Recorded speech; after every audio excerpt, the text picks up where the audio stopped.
गॉडमेमथ के राजा और दानव गुरु दोनों ने अपनी शुरुआत की थी। अप्रत्याशित रूप से वे दानवलोक को एकजुट करने में कामयाब रहे थे। उन्होंने इसे किसी के भी समझदार के बिना किया था, ठीक उसी तरह जैसे छोटू ने गुप्त रूप से ऋषि सम्राट साम्राज्य के निर्माण में वर्षों बिताए थे। वसंत की बारिश के बाद दोनों साम्राज्य बांस की तरह उभर आए थे। एक दानव साम्राज्य बनाना कोई आसान काम नहीं था, उनकी विशाल आबादी के साथ। यहां तक कि दो शीर्ष विशेषज्ञों के लिए भी यह मुश्किल होगा। आमतौर पर इसमें दानवों के बीच सभी महान ऋषियों का पता लगाना शामिल होगा, फिर उनका उपयोग जनता को मानव बनने और व्यवस्था अपनाने के तरीकों के बारे में निर्देश देने के लिए करना होगा। शुरुआत में दानव गुरु ने इस तरह से काम किया था। उन्होंने अस्तित्व के शिखर तक पहुंचने के प्रयास में दानव लोगों को नए तरीके सिखाए थे, लेकिन अंत में वह असफल रहे। दानवलोक थे और उन्हें व्यवस्थित बनाना और उनके क्रूर स्वभाव को त्यागना असंभव था। जंगल का कानून उनकी जीवन शक्ति और आनुवंशिक संरचना में बनाया गया था। लेकिन दानव गुरु वापसी का प्रयास कर रहा था। उसने स्पष्ट रूप से इस मामले पर विचार किया था। दानव लोगों की नई प्रबुद्धता प्राप्त की थी और किसी तरह उनकी प्रवृत्ति में व्यवस्था पैदा की थी। और दानव गुरु और गॉडमेमथ के राजा का संयोजन स्पष्ट रूप से एक अजेय शक्ति थी। अब जब भव्य दानवलोक साम्राज्य की स्थापना हो गई थी, तो वे सैन्य बल का प्रदर्शन करने के लिए प्राउड हेवन का उपयोग करना चाहते थे। इस तरह अन्य मानव साम्राज्यों को पता चल जाएगा कि दानव गुरु और गॉडमेमथ के राजा के साथ संघर्ष करना एक गंभीर शक्ति थे। जाहिर है वे स्वर्ग और पृथ्वी को नियंत्रित करना चाहते थे और इस प्रक्रिया में मनुष्यों से सारी शक्ति छीन लेना चाहते थे। ये स्पष्ट था कि पारगमन का युग आ गया था। तारानकन जिस समय प्राउड हेवन अजेय राजवंश पर आक्रमण करने की योजना बना रहा था, उस समय दानवलोक दूत ऋषि सम्राट साम्राज्य में पहुंचा। छोटू ने देखा था कि प्राउड हेवन ने सेंट्रल और चिलियोकोजम राजवंशों को नए डेथलेस हेवन राजवंश में जोड़ दिया था। हालांकि परिणामी नियति अद्भुत थी, फिर भी यह एक हौच-पौच था।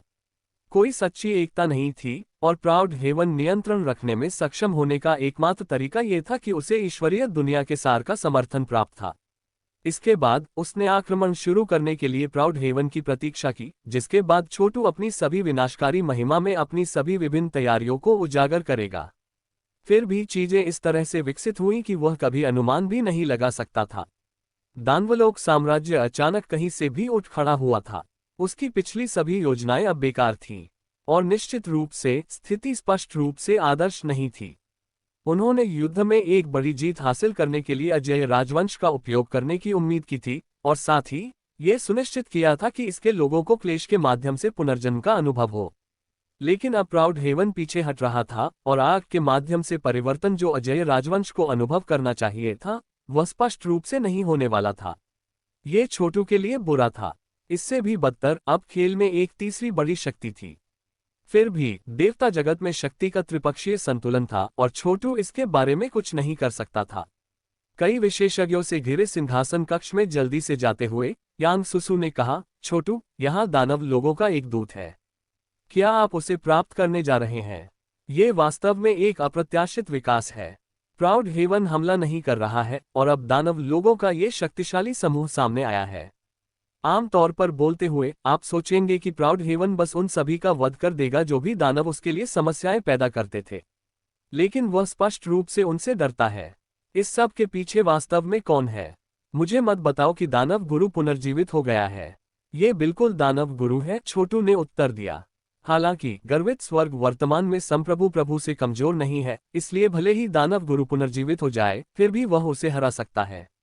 इसका मतलब है कि इसमें एक और शक्तिशाली दानव विशेषज्ञ शामिल है। लेकिन वास्तव में कौन? कई लोगों ने पूछा। अगर मेरी अटकलें सही हैं तो ये गॉडमेमथ का राजा है। छोटू मंद मंद मुस्कुराया। यहाँ चीजें वास्तव में जटिल हो रही हैं। पहली बार मैं चीजों में हेरफेर नहीं कर पाया हूँ जैसा मैं चाहता हूँ। ओह अच्छा, जब सैनिक आते हैं तो उन्हें रोकने के लिए एक जनरल भेजें। जब बाढ़ का पानी आता है तो उन्हें रोकने के लिए मिट्टी का उपयोग करें। मैं बहुत चिंतित नहीं हूँ। आइए देखें कि ये दूत कैसा है। जी श्रीमान, दूत को लाओ। कुछ ही समय में एक मार्ग खुल गया और दानवलोक दूत ने प्रवेश किया। ये दूत वह आदमी नहीं था जिसके साथ प्राउड हेवन ने निपटा था, बल्कि एक युवा महिला थी। उसने महल की पोशाक पहनी थी और बहुत ठंडी और घमंडी लग रही थी।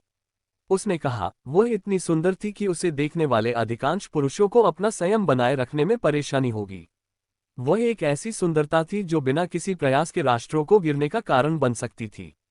उसकी साधना का आधार अपठनीय था, लेकिन 300 अरब के स्तर के करीब लग रहा था।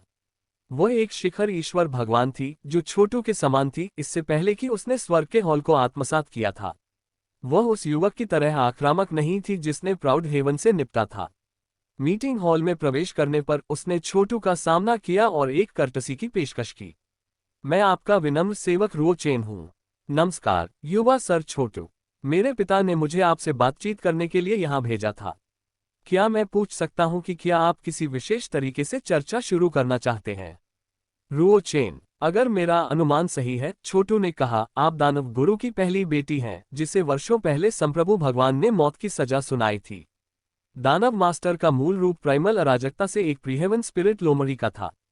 वह इतना चतुर था कि वह जनता से ऊपर उठ गया, स्वर्ग के दांव में टैप कर गया और देवता की दुनिया बनने से पहले ही अजेय बन गया। किसी तरह उसने दानवों के लिए व्यवस्था लाने के तरीके के बारे में ज्ञान प्राप्त किया और उन्हें फिर से प्रमुखता में ले जाना चाहता है। क्या मैं सही हूँ? रुओ चेन मंद मंद मुस्कुराया। आप मुझे मुझसे अधिक प्रभावशाली बनाते हैं यंग सर। हालांकि संप्रभु प्रभु ने वास्तव में मुझे मौत की सजा सुनाई थी, लेकिन मैं सूची में बहुत नीचे था। सच कहा जाए, हाँ, दानव गुरु फिर से जीवित है और उसने दानव लोगों को क्रम में रखा है। और अब उसने अपना ध्यान मानव साम्राज्यों की ओर मोड़ दिया है। यद्यपि प्राउड हेवन को भगवान की दुनिया के सार का समर्थन प्राप्त है, मेरे पिता मानते हैं कि वह पुराने गार्ड का है, जबकि आप नए के हैं। वह पुरातनता और क्षय का प्रतिनिधित्व करता है, जबकि आप भगवान की दुनिया में मनुष्यों के सच्चे प्रतिनिधि हैं। ओह, छोटू हंसा। अब दानव मास्टर वह है जो मुझसे अधिक प्रभावशाली बना रहा है। मैंने जो कुछ भी किया वह मेरे ऋषि सम्राट साम्राज्य को ढूंढ लिया और मैं डेथलेस हेवन राजवंश जितना मजबूत भी नहीं हूँ। इसके अलावा मैं अभी तक अर्धरथ स्तर में भी नहीं हूँ। दानव मास्टर के रूप में शक्तिशाली किसी के लिए मेरी प्रशंसा करना स्पष्ट रूप से भारी है। मिस रुओ चेन, क्यों न सीधे मुझे बताएं कि आप क्यों आए हैं? झाड़ी के चारों ओर घूमने की कोई जरूरत नहीं है। मेरे कारण सरल हैं। हमें उम्मीद है कि ऋषि सम्राट साम्राज्य हमारे दानवलोक साम्राज्य में शामिल हो जाएगा। मेरे पिता आपको एक सरकारी अधिकारी के रूप में एक उच्च पद देंगे। वास्तव में वह दानवलोक पर शासन करने में आपकी मदद चाहता है। आप क्या कहते हैं? उस संबंध में आपके कौशल और क्षमता को देखते हुए आपको दानवों के लिए सच्ची व्यवस्था लाने में सक्षम होना चाहिए, जो असीम लाभ की उपलब्धि होगी। रुओ चेन की स्पष्ट चमकदार आंखें आत्मा को सभी तरह से भेदने में सक्षम लग रही थीं और किसी भी व्यक्ति को मंत्रमुग्ध कर रही थी जिस पर वे टकटकी लगाते थे। हालांकि छोटू अविचलित थे। तो यह ऐसा ही है। मिस रुओ चेन, कृपया वापस जाएं और समझाएं कि अगर दानव मास्टर स्वयं आए होते तो भी यह व्यर्थ होता। इससे कोई फर्क नहीं पड़ता कि वह दानवलोक साम्राज्य है या डेथलेस हेवन डायनेस्टी। जो कोई भी मेरा विरोध करेगा वह युद्ध के मैदान में मेरा सामना करेगा। मैं अंततः गॉडमेमथ के राजा से भी लड़ूंगा। मेरा साम्राज्य और मेरा दाव दोनों आग, युद्ध और क्लेश से पैदा हुए हैं। आप देखिए, कोई भी दाव जो उस तरह से नहीं आता है वह वास्तविक नहीं है। मुझे यकीन है कि दानव गुरु इसे समझेंगे। उन्होंने अपने दाव के अनुरूप डेमनफोक साम्राज्य की स्थापना की और मैं वह क्लेश हूं जिसका उसे सामना करना पड़ता है। अगर मैं उसके साथ जुड़ता हूं तो ये हम दोनों में से किसी के लिए भी अच्छा नहीं होगा। आह, क्या अफसोस की बात है। जब दानवलोक साम्राज्य, ऋषि सम्राट साम्राज्य और डेथलेस हेवन राजवंश टकराते हैं तो रक्त की नदियां बहने वाली हैं। अनगिनत आत्माएं नर्क में पड़ने वाली हैं। ये पहले से निर्धारित है और इसे बदला नहीं जा सकता है। ऐसा लगता है कि मैं आपको अपना मन बदलने के लिए राजी नहीं कर पाऊंगा, यंग सर, रुओ चेन ने कहा। उसने आह भरी। सच्चाई यह है कि मेरे पिता दानव गुरु ने मुझसे कहा था कि मैं आपका मन नहीं बदल पाऊंगा। अब मुझे पता है कि वह सही था। इसे अपने नोटिस पर विचार करें। अगले वर्ष के दौरान दानवलोक साम्राज्य, ऋषि सम्राट साम्राज्य, डेथलेस हेवन डायनेस्टी, अजेय राजवंश और मौजूद किसी भी अन्य मानव साम्राज्य पर लगातार हमले शुरू करेगा। दानव गुरु और गॉडमेमथ के राजा ने औपचारिक रूप से घोषणा की है कि दानव को किसी भी इंसान का वध करना है। आखिरकार मनुष्य बिल्कुल भी अस्तित्व में नहीं होंगे। मैंने मान लिया था कि आप यही कर रहे थे, छोटू ने शांति से जवाब दिया। हम इंसान हमेशा दुनिया को शैतानों और राक्षसों से छुटकारा दिलाने की बात करते हैं, इसलिए ये स्वाभाविक है कि राक्षस और दानव हमसे छुटकारा पाना चाहते हैं। जातियों के बीच युद्ध अपरिहार्य है। इसमें कोई सही या गलत नहीं है। यह अस्तित्व के बारे में है। और अंत में यह इस बात पर निर्भर करता है कि कौन मजबूत है। उसने कहा, हालांकि आप दानव लोगों को संख्याओं का लाभ है और अंत में अपना साम्राज्य खोजने में कामयाब रहे, क्या आपने तय किया है कि सेना की कमान कौन संभालने जा रहा है? मुझे समझाना चाहिए मिस रुओ चेन कि मैं पहले से ही अजेय राजवंश को नियंत्रित करता हूं। यदि आप रुचि रखते हैं तो आप उन पर आक्रमण कर सकते हैं और अपनी सेना का परीक्षण कर सकते हैं। क्या ऐसा है? रुओ चेन ने कहा, स्पष्ट रूप से अचंभित हो गया। हालांकि उसने जल्दी ही अपना आपा वापस पा लिया। सच कहूं तो मुझे संदेह था कि ऐसा कुछ हो रहा था। अजेय राजवंश के लिए अचानक ट्रिपल गठबंधन से हटना बहुत जल्दबाजी लग रहा था। उसने कहा, हम दानवलोक आपके सभी मानव नाटक का अनुसरण करते हुए उब जाते हैं। किसी भी मामले में चूंकि आप हमारे प्रस्ताव को अस्वीकार कर रहे हैं, इसलिए मैं कुछ नहीं कर सकता। मुझे आशा है कि जब हम आपको और आपके भाइयों को नष्ट करने आएंगे तो आपको इसका पछतावा नहीं होगा। मुझे आशा है कि जब दानव गुरु और गॉडमेमथ के राजा अंततः नष्ट हो जाएंगे तो उन्हें आज की घटनाओं पर पछतावा नहीं होगा। पुरुषों, दूत को बाहर निकालो। एक मार्ग दिखाई दिया और वह मुड़ गई, बिना किसी निशान के गायब हो गई। दानव स्पष्ट रूप से हमारी बिल्कुल भी परवाह नहीं करते हैं, छोटू, जेडफॉल ने कहा।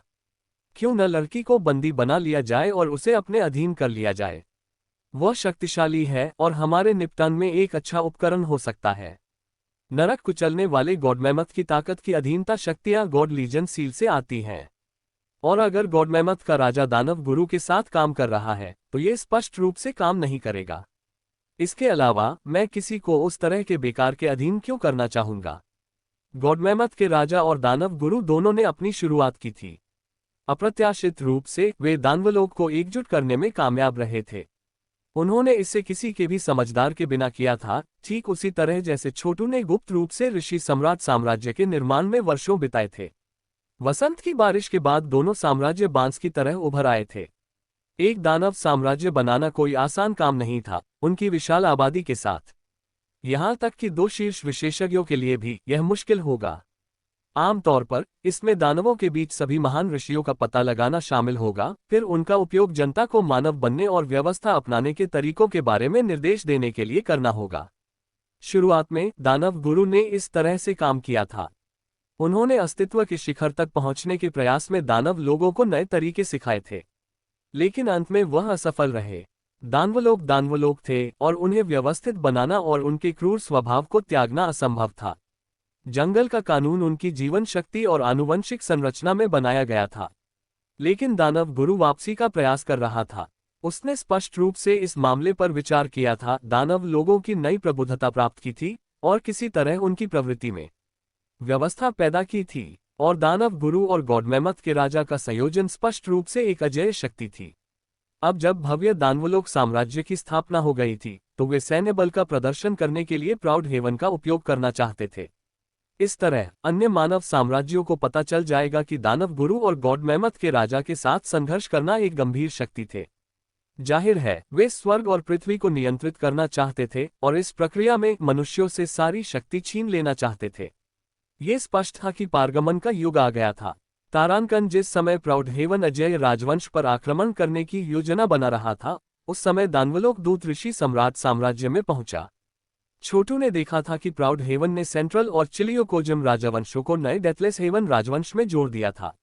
हालांकि परिणामी नियति अद्भुत थी, फिर भी यह एक हौच-पौच था। कोई सच्ची एकता नहीं थी और प्राउड हेवन नियंत्रण रखने में सक्षम होने का एकमात्र तरीका यह था कि उसे ईश्वरीय दुनिया के सार का समर्थन प्राप्त था। इसके बाद उसने आक्रमण शुरू करने के लिए प्राउड हेवन की प्रतीक्षा की, जिसके बाद छोटू अपनी सभी विनाशकारी महिमा में अपनी सभी विभिन्न तैयारियों को उजागर करेगा। फिर भी चीजें इस तरह से विकसित हुई कि वह कभी अनुमान भी नहीं लगा सकता था। दानवलोक साम्राज्य अचानक कहीं से भी उठ खड़ा हुआ था। उसकी पिछली सभी योजनाएं अब बेकार थीं, और निश्चित रूप से स्थिति स्पष्ट रूप से आदर्श नहीं थी। उन्होंने युद्ध में एक बड़ी जीत हासिल करने के लिए अजेय राजवंश का उपयोग करने की उम्मीद की थी, और साथ ही ये सुनिश्चित किया था कि इसके लोगों को क्लेश के माध्यम से पुनर्जन्म का अनुभव हो। लेकिन अब प्राउड हेवन पीछे हट रहा था और आग के माध्यम से परिवर्तन जो अजेय राजवंश को अनुभव करना चाहिए था, वह स्पष्ट रूप से नहीं होने वाला था। ये छोटू के लिए बुरा था। इससे भी बदतर, अब खेल में एक तीसरी बड़ी शक्ति थी। फिर भी देवता जगत में शक्ति का त्रिपक्षीय संतुलन था और छोटू इसके बारे में कुछ नहीं कर सकता था। कई विशेषज्ञों से घिरे सिंहासन कक्ष में जल्दी से जाते हुए यांग सुसु ने कहा, छोटू, यहाँ दानव लोगों का एक दूत है। क्या आप उसे प्राप्त करने जा रहे हैं? ये वास्तव में एक अप्रत्याशित विकास है। प्राउड हेवन हमला नहीं कर रहा है और अब दानव लोगों का ये शक्तिशाली समूह सामने आया है। आम तौर पर बोलते हुए आप सोचेंगे कि प्राउड हेवन बस उन सभी का वध कर देगा जो भी दानव उसके लिए समस्याएं पैदा करते थे, लेकिन वह स्पष्ट रूप से उनसे डरता है। इस सब के पीछे वास्तव में कौन है? मुझे मत बताओ कि दानव गुरु पुनर्जीवित हो गया है। ये बिल्कुल दानव गुरु है, छोटू ने उत्तर दिया। हालांकि गर्वित स्वर्ग वर्तमान में संप्रभु प्रभु से कमजोर नहीं है, इसलिए भले ही दानव गुरु पुनर्जीवित हो जाए फिर भी वह उसे हरा सकता है। इसका मतलब है कि इसमें एक और शक्तिशाली दानव विशेषज्ञ शामिल है। लेकिन वास्तव में कौन? कई लोगों ने पूछा। अगर मेरी अटकलें सही हैं तो ये गॉड मैमथ का राजा है। छोटू मंद मंद मुस्कुराया। यहाँ चीजें वास्तव में जटिल हो रही हैं। पहली बार मैं चीजों में हेरफेर नहीं कर पाया हूँ जैसा मैं चाहता हूँ। ओह अच्छा, जब सैनिक आते हैं तो उन्हें रोकने के लिए एक जनरल भेजें। जब बाढ़ का पानी आता है तो उन्हें रोकने के लिए मिट्टी का उपयोग करें। मैं बहुत चिंतित नहीं हूँ। आइए देखें कि ये दूत कैसा है। जी श्रीमान, दूत को लाओ। कुछ ही समय में एक मार्ग खुल गया और दानवलोक दूत ने प्रवेश किया। ये दूत वह आदमी नहीं था जिसके साथ प्राउड हेवन ने निपटा था, बल्कि एक युवा महिला थी। उसने महल की पोशाक पहनी थी और बहुत ठंडी और घमंडी लग रही थी। उसने कहा, वह इतनी सुंदर थी कि उसे देखने वाले अधिकांश पुरुषों को अपना संयम बनाए रखने में परेशानी होगी। वह एक ऐसी सुंदरता थी जो बिना किसी प्रयास के राष्ट्रों को गिरने का कारण बन सकती थी। उसकी साधना का आधार अपठनीय था, लेकिन 300 अरब के स्तर के करीब लग रहा था। वह एक शिखर ईश्वर भगवान थी जो छोटू के समान थी, इससे पहले कि उसने स्वर्ग के हॉल को आत्मसात किया था। वह उस युवक की तरह आक्रामक नहीं थी जिसने प्राउड हेवन से निपटा था। मीटिंग हॉल में प्रवेश करने पर उसने छोटू का सामना किया और एक कर्टसी की पेशकश की। मैं आपका विनम्र सेवक रुओ चेन हूँ। नमस्कार युवा सर छोटू। मेरे पिता ने मुझे आपसे बातचीत करने के लिए यहाँ भेजा था। क्या मैं पूछ सकता हूँ कि क्या आप किसी विशेष तरीके से चर्चा शुरू करना चाहते हैं? रुओ चेन, अगर मेरा अनुमान सही है, छोटू ने कहा, आप दानव गुरु की पहली बेटी हैं जिसे वर्षों पहले संप्रभु भगवान ने मौत की सजा सुनाई थी। दानव मास्टर का मूल रूप प्राइमल अराजकता से एक प्रीहेवन स्पिरिट लोमरी का था। वह इतना चतुर था कि वह जनता से ऊपर उठ गया, स्वर्ग के दांव में टैप कर गया और देवता की दुनिया बनने से पहले ही अजेय बन गया। किसी तरह उसने दानवों के लिए व्यवस्था लाने के तरीके के बारे में ज्ञान प्राप्त किया और उन्हें फिर से प्रमुखता में ले जाना चाहता है। क्या मैं सही हूँ? रुओ चेन मंद मंद मुस्कुराया। आप मुझे मुझसे अधिक प्रभावशाली बनाते हैं यंग सर। हालांकि संप्रभु प्रभु ने वास्तव में मुझे मौत की सजा सुनाई थी, लेकिन मैं सूची में बहुत नीचे था। सच कहा जाए, हाँ, दानव गुरु फिर से जीवित है और उसने दानव लोगों को क्रम में रखा है और अब उसने अपना ध्यान मानव साम्राज्यों की ओर मोड़ दिया है। यद्यपि प्राउड हेवन को भगवान की दुनिया के सार का समर्थन प्राप्त है, मेरे पिता मानते हैं कि वह पुराने गार्ड का है जबकि आप नए के हैं। वह पुरातनता और क्षय का प्रतिनिधित्व करता है जबकि आप भगवान की दुनिया में मनुष्यों के सच्चे प्रतिनिधि हैं। ओह, छोटू हंसा। अब दानव मास्टर वह है जो मुझसे अधिक प्रभावशाली बना रहा है। मैंने जो कुछ भी किया वह मेरे ऋषि सम्राट साम्राज्य को ढूंढ लिया और मैं डेथलेस हेवन राजवंश जितना मजबूत भी नहीं हूँ। इसके अलावा मैं अभी तक अर्धरथ स्तर में भी नहीं हूँ। दानव मास्टर के रूप में शक्तिशाली किसी के लिए मेरी प्रशंसा करना स्पष्ट रूप से भारी है। मिस रुओ चेन, क्यों न सीधे मुझे बताएं कि आप क्यों आए हैं? झाड़ी के चारों ओर घूमने की कोई जरूरत नहीं है। मेरे कारण सरल हैं। हमें उम्मीद है कि ऋषि सम्राट साम्राज्य हमारे दानवलोक साम्राज्य में शामिल हो जाएगा। मेरे पिता आपको एक सरकारी अधिकारी के रूप में एक उच्च पद देंगे। वास्तव में वह दानवलोक पर शासन करने में आपकी मदद चाहता है। आप क्या कहते हैं? उस संबंध में आपके कौशल और क्षमता को देखते हुए आपको दानवों के लिए सच्ची व्यवस्था लाने में सक्षम होना चाहिए, जो असीम लाभ की उपलब्धि होगी। रुओ चेन की स्पष्ट चमकदार आंखें आत्मा को सभी तरह से भेदने में सक्षम लग रही थीं और किसी भी व्यक्ति को मंत्रमुग्ध कर रही थी जिस पर वे टकटकी लगाते थे। हालांकि छोटू अविचलित थे। तो यह ऐसा ही है। मिस रुओ चेन, कृपया वापस जाएं और समझाएं कि अगर दानव मास्टर स्वयं आए होते तो भी यह व्यर्थ होता। इससे कोई फर्क नहीं पड़ता कि वह दानवलोक साम्राज्य है या डेथलेस हेवन डायनेस्टी, जो कोई भी मेरा विरोध करेगा वह युद्ध के मैदान में मेरा सामना करेगा। मैं अंततः गॉडमेमथ के राजा से भी लड़ूंगा। मेरा साम्राज्य और मेरा दाव दोनों आग, युद्ध और क्लेश से पैदा हुए हैं। आप देखिए, कोई भी दाव जो उस तरह से नहीं आता है वह वास्तविक नहीं है। मुझे यकीन है कि दानव गुरु इसे समझेंगे। उन्होंने अपने दाव के अनुरूप डेमनफोक साम्राज्य की स्थापना की और मैं वह क्लेश हूं जिसका उसे सामना करना पड़ता है। अगर मैं उसके साथ जुड़ता हूं तो ये हम दोनों में से किसी के लिए भी अच्छा नहीं होगा। आह, क्या अफसोस की बात है। जब दानवलोक साम्राज्य, ऋषि सम्राट साम्राज्य और डेथलेस हेवन राजवंश टकराते हैं तो रक्त की नदियां बहने वाली हैं। अनगिनत आत्माएं नर्क में पड़ने वाली हैं। ये पहले से निर्धारित है और इसे बदला नहीं जा सकता है। ऐसा लगता है कि मैं आपको अपना मन बदलने के लिए राजी नहीं कर पाऊंगा, यंग सर, रुओ चेन ने कहा। उसने आह भरी। सच्चाई यह है कि मेरे पिता दानव गुरु ने मुझसे कहा था कि मैं आपका मन नहीं बदल पाऊंगा। अब मुझे पता है कि वह सही था। इसे अपने नोटिस पर विचार करें। अगले वर्ष के दौरान दानवलोक साम्राज्य, ऋषि सम्राट साम्राज्य, डेथलेस हेवन डायनेस्टी, अजेय राजवंश और मौजूद किसी भी अन्य मानव साम्राज्य पर लगातार हमले शुरू करेगा। दानव गुरु और गॉडमेमथ के राजा ने औपचारिक रूप से घोषणा की है कि दानव को किसी भी इंसान का वध करना है। आखिरकार मनुष्य बिल्कुल भी अस्तित्व में नहीं होंगे।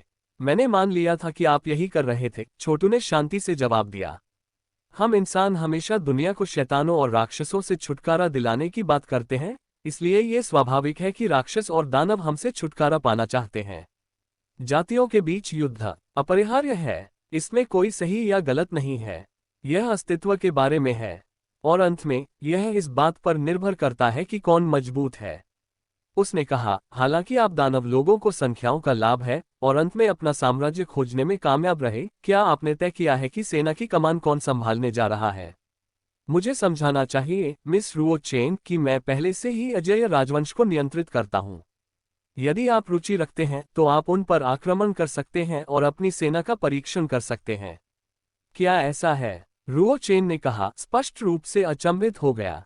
हालांकि उसने जल्दी ही अपना आपा वापस पा लिया। सच कहूं तो मुझे संदेह था कि ऐसा कुछ हो रहा था। अजेय राजवंश के लिए अचानक ट्रिपल गठबंधन से हटना बहुत जल्दबाजी लग रहा था। उसने कहा, हम दानवलोक आपके सभी मानव नाटक का अनुसरण करते हुए उब जाते हैं। किसी भी मामले में चूंकि आप हमारे प्रस्ताव को अस्वीकार कर रहे हैं, इसलिए मैं कुछ नहीं कर सकता। मुझे आशा है कि जब हम आपको और आपके भाइयों को नष्ट करने आएंगे तो आपको इसका पछतावा नहीं होगा। मुझे आशा है कि जब दानव गुरु और गॉडमेमथ के राजा अंततः नष्ट हो जाएंगे तो उन्हें आज की घटनाओं पर पछतावा नहीं होगा। पुरुषों, दूत को बाहर निकालो। एक मार्ग दिखाई दिया और वह मुड़ गई, बिना किसी निशान के गायब हो गई। दानव स्पष्ट रूप से हमारी बिल्कुल भी परवाह नहीं करते हैं, छोटू, जेडफॉल ने कहा। क्यों न लड़की को बंदी बना लिया जाए और उसे अपने अधीन कर लिया जाए? वह शक्तिशाली है और हमारे निपटान में एक अच्छा उपकरण हो सकता है। नरक कुचलने वाले गॉडमेमथ की ताकत की अधीनता शक्तियां गॉड लीजन सील से आती हैं। और अगर गॉडमेमथ का राजा दानव गुरु के साथ काम कर रहा है तो ये स्पष्ट रूप से काम नहीं करेगा। इसके अलावा मैं किसी को उस तरह के बेकार के अधीन क्यों करना चाहूंगा? छोटू मदद नहीं कर सका, लेकिन भावना के साथ आहें भरने के लिए, क्योंकि उसने पुराने भूतों को फिर से देखा। जब वह पहली बार अशुद्ध भूमि छोड़ने के बाद भगवान की दुनिया में पहुंचे तो उनका पहला पड़ाव लाइटनिंग बोल्ट महाद्वीप था। हालांकि यह केवल कुछ महीने पहले था जब उन्होंने खुद को भगवान के घर में पाया था। उनके सभी पुराने स्टॉम्पिंग ग्राउंड इस सामान्य क्षेत्र में थे। एक एक करके उन्होंने house of God ordainment, eternal life God dynasty और यहां तक कि देव राजवंश पर भी कब्जा कर लिया था। उसने एक ईश्वर के बेस्टिल की यात्रा की थी, दूसरे शैतान जनरल को अपने अधीन कर लिया था, असंख्य ड्रैगन मांद में प्रवेश किया था और ड्रैगनफॉप पर विजय प्राप्त की थी। ये वह क्षेत्र था जहां उन्होंने भगवान की दुनिया में सबसे अधिक समय बिताया था।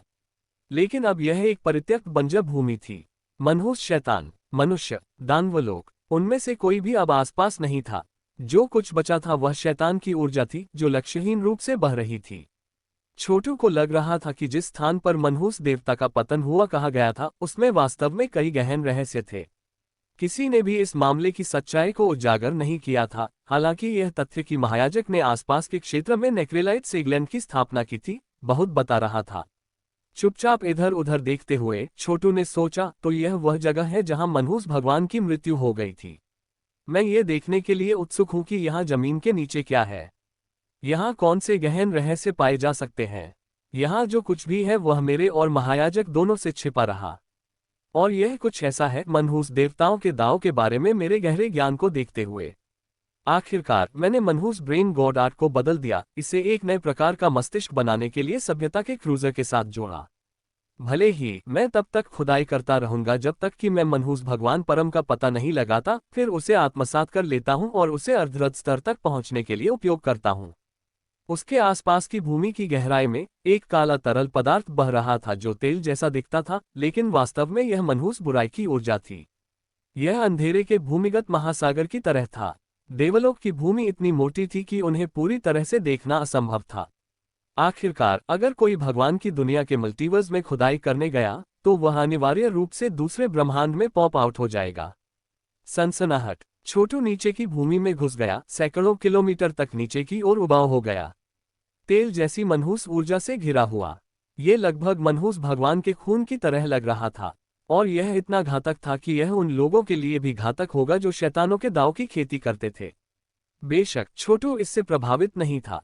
वह नीचे की ओर बढ़ता रहा। जैसे ही वह चला गया कई ब्रह्मांडों को छेदता रहा। जैसे जैसे उसने गहरी खुदाई की मनहूस ऊर्जा और अधिक तीव्र होती गई। हालांकि उसके आसपास की ऊर्जा बस फीकी पड़ गई। वह अब किसी भी आधे रद विशेषज्ञ के रूप में शक्तिशाली था, और तथ्य यह है कि उसके अंदर स्वर्ग के हॉल थे। इसका मतलब था कि वह किसी भी प्रकार की मनहूस बुराई को साफ कर सकता था। जल्द ही आसपास की मनहूस ऊर्जा को साफ कर दिया गया था, जिससे एक विशाल हड्डी का पता चला था। यह इतना बड़ा था कि यह कई ब्रह्मांडों से होकर गुजरा, और यह स्पष्ट रूप से खराब स्थिति में था। यह एक उंगली की हड्डी थी, और यह टूट गया था। क्या यह मनहूस भगवान की उंगलियों में से एक है? एक भगवान के हाथ का उपयोग करते हुए छोटू विशाल उंगली की हड्डी को पकड़ने के लिए आगे बढ़ा, और जैसे ही उसने किया उसमें से काला धुआं निकल गया। उतार चढ़ाव इतने शक्तिशाली थे कि वे पूरे ब्रह्मांड को नष्ट कर सकते थे। छोटू ने ठंड से सूंघा। भले ही मनहूस भगवान अल्टीमेट को पुनर्जीवित किया जाए, फिर भी वह मेरे साथ व्यवहार नहीं कर सका। और क्या आपको लगता है कि आप मुझसे लड़ने जा रहे हैं?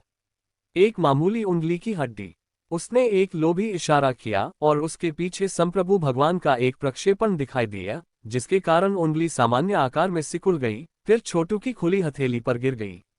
उस पर कोई मांस नहीं था। हालांकि ये देखना संभव था कि अंदर मनहूस भगवान की आनुवंशिक सामग्री का क्या बचा है। दुर्भाग्य से एक उंगली वास्तव में छोटू को कोई अच्छा नहीं करने वाली थी। उसे पूरी लाश की जरूरत थी। मनहूस भगवान के मस्तिष्क में अनगिनत मानसिक जानकारी और दाववादी तकनीकें थीं, जो सभी मनहूस ऊर्जा से संबंधित थीं। छोटू के कौशल और क्षमताओं के साथ वह ये सब ले सकता है, इसे कुछ धर्मी और अच्छे में बदल सकता है, फिर इसका उपयोग आधे रथ स्तर तक चढ़ने के लिए कर सकता है। इस उंगली में जानकारी के साथ मुझे बाकी मनहूस भगवान को बहुत आसानी से ट्रैक करने में सक्षम होना चाहिए। उंगली पर विचार करने के बाद छोटू ने प्रासंगिक आनुवंशिक सामग्री निकाली और तुरंत मनहूस भगवान अल्टीमेट की तकनीकों की बेहतर समझ प्राप्त की।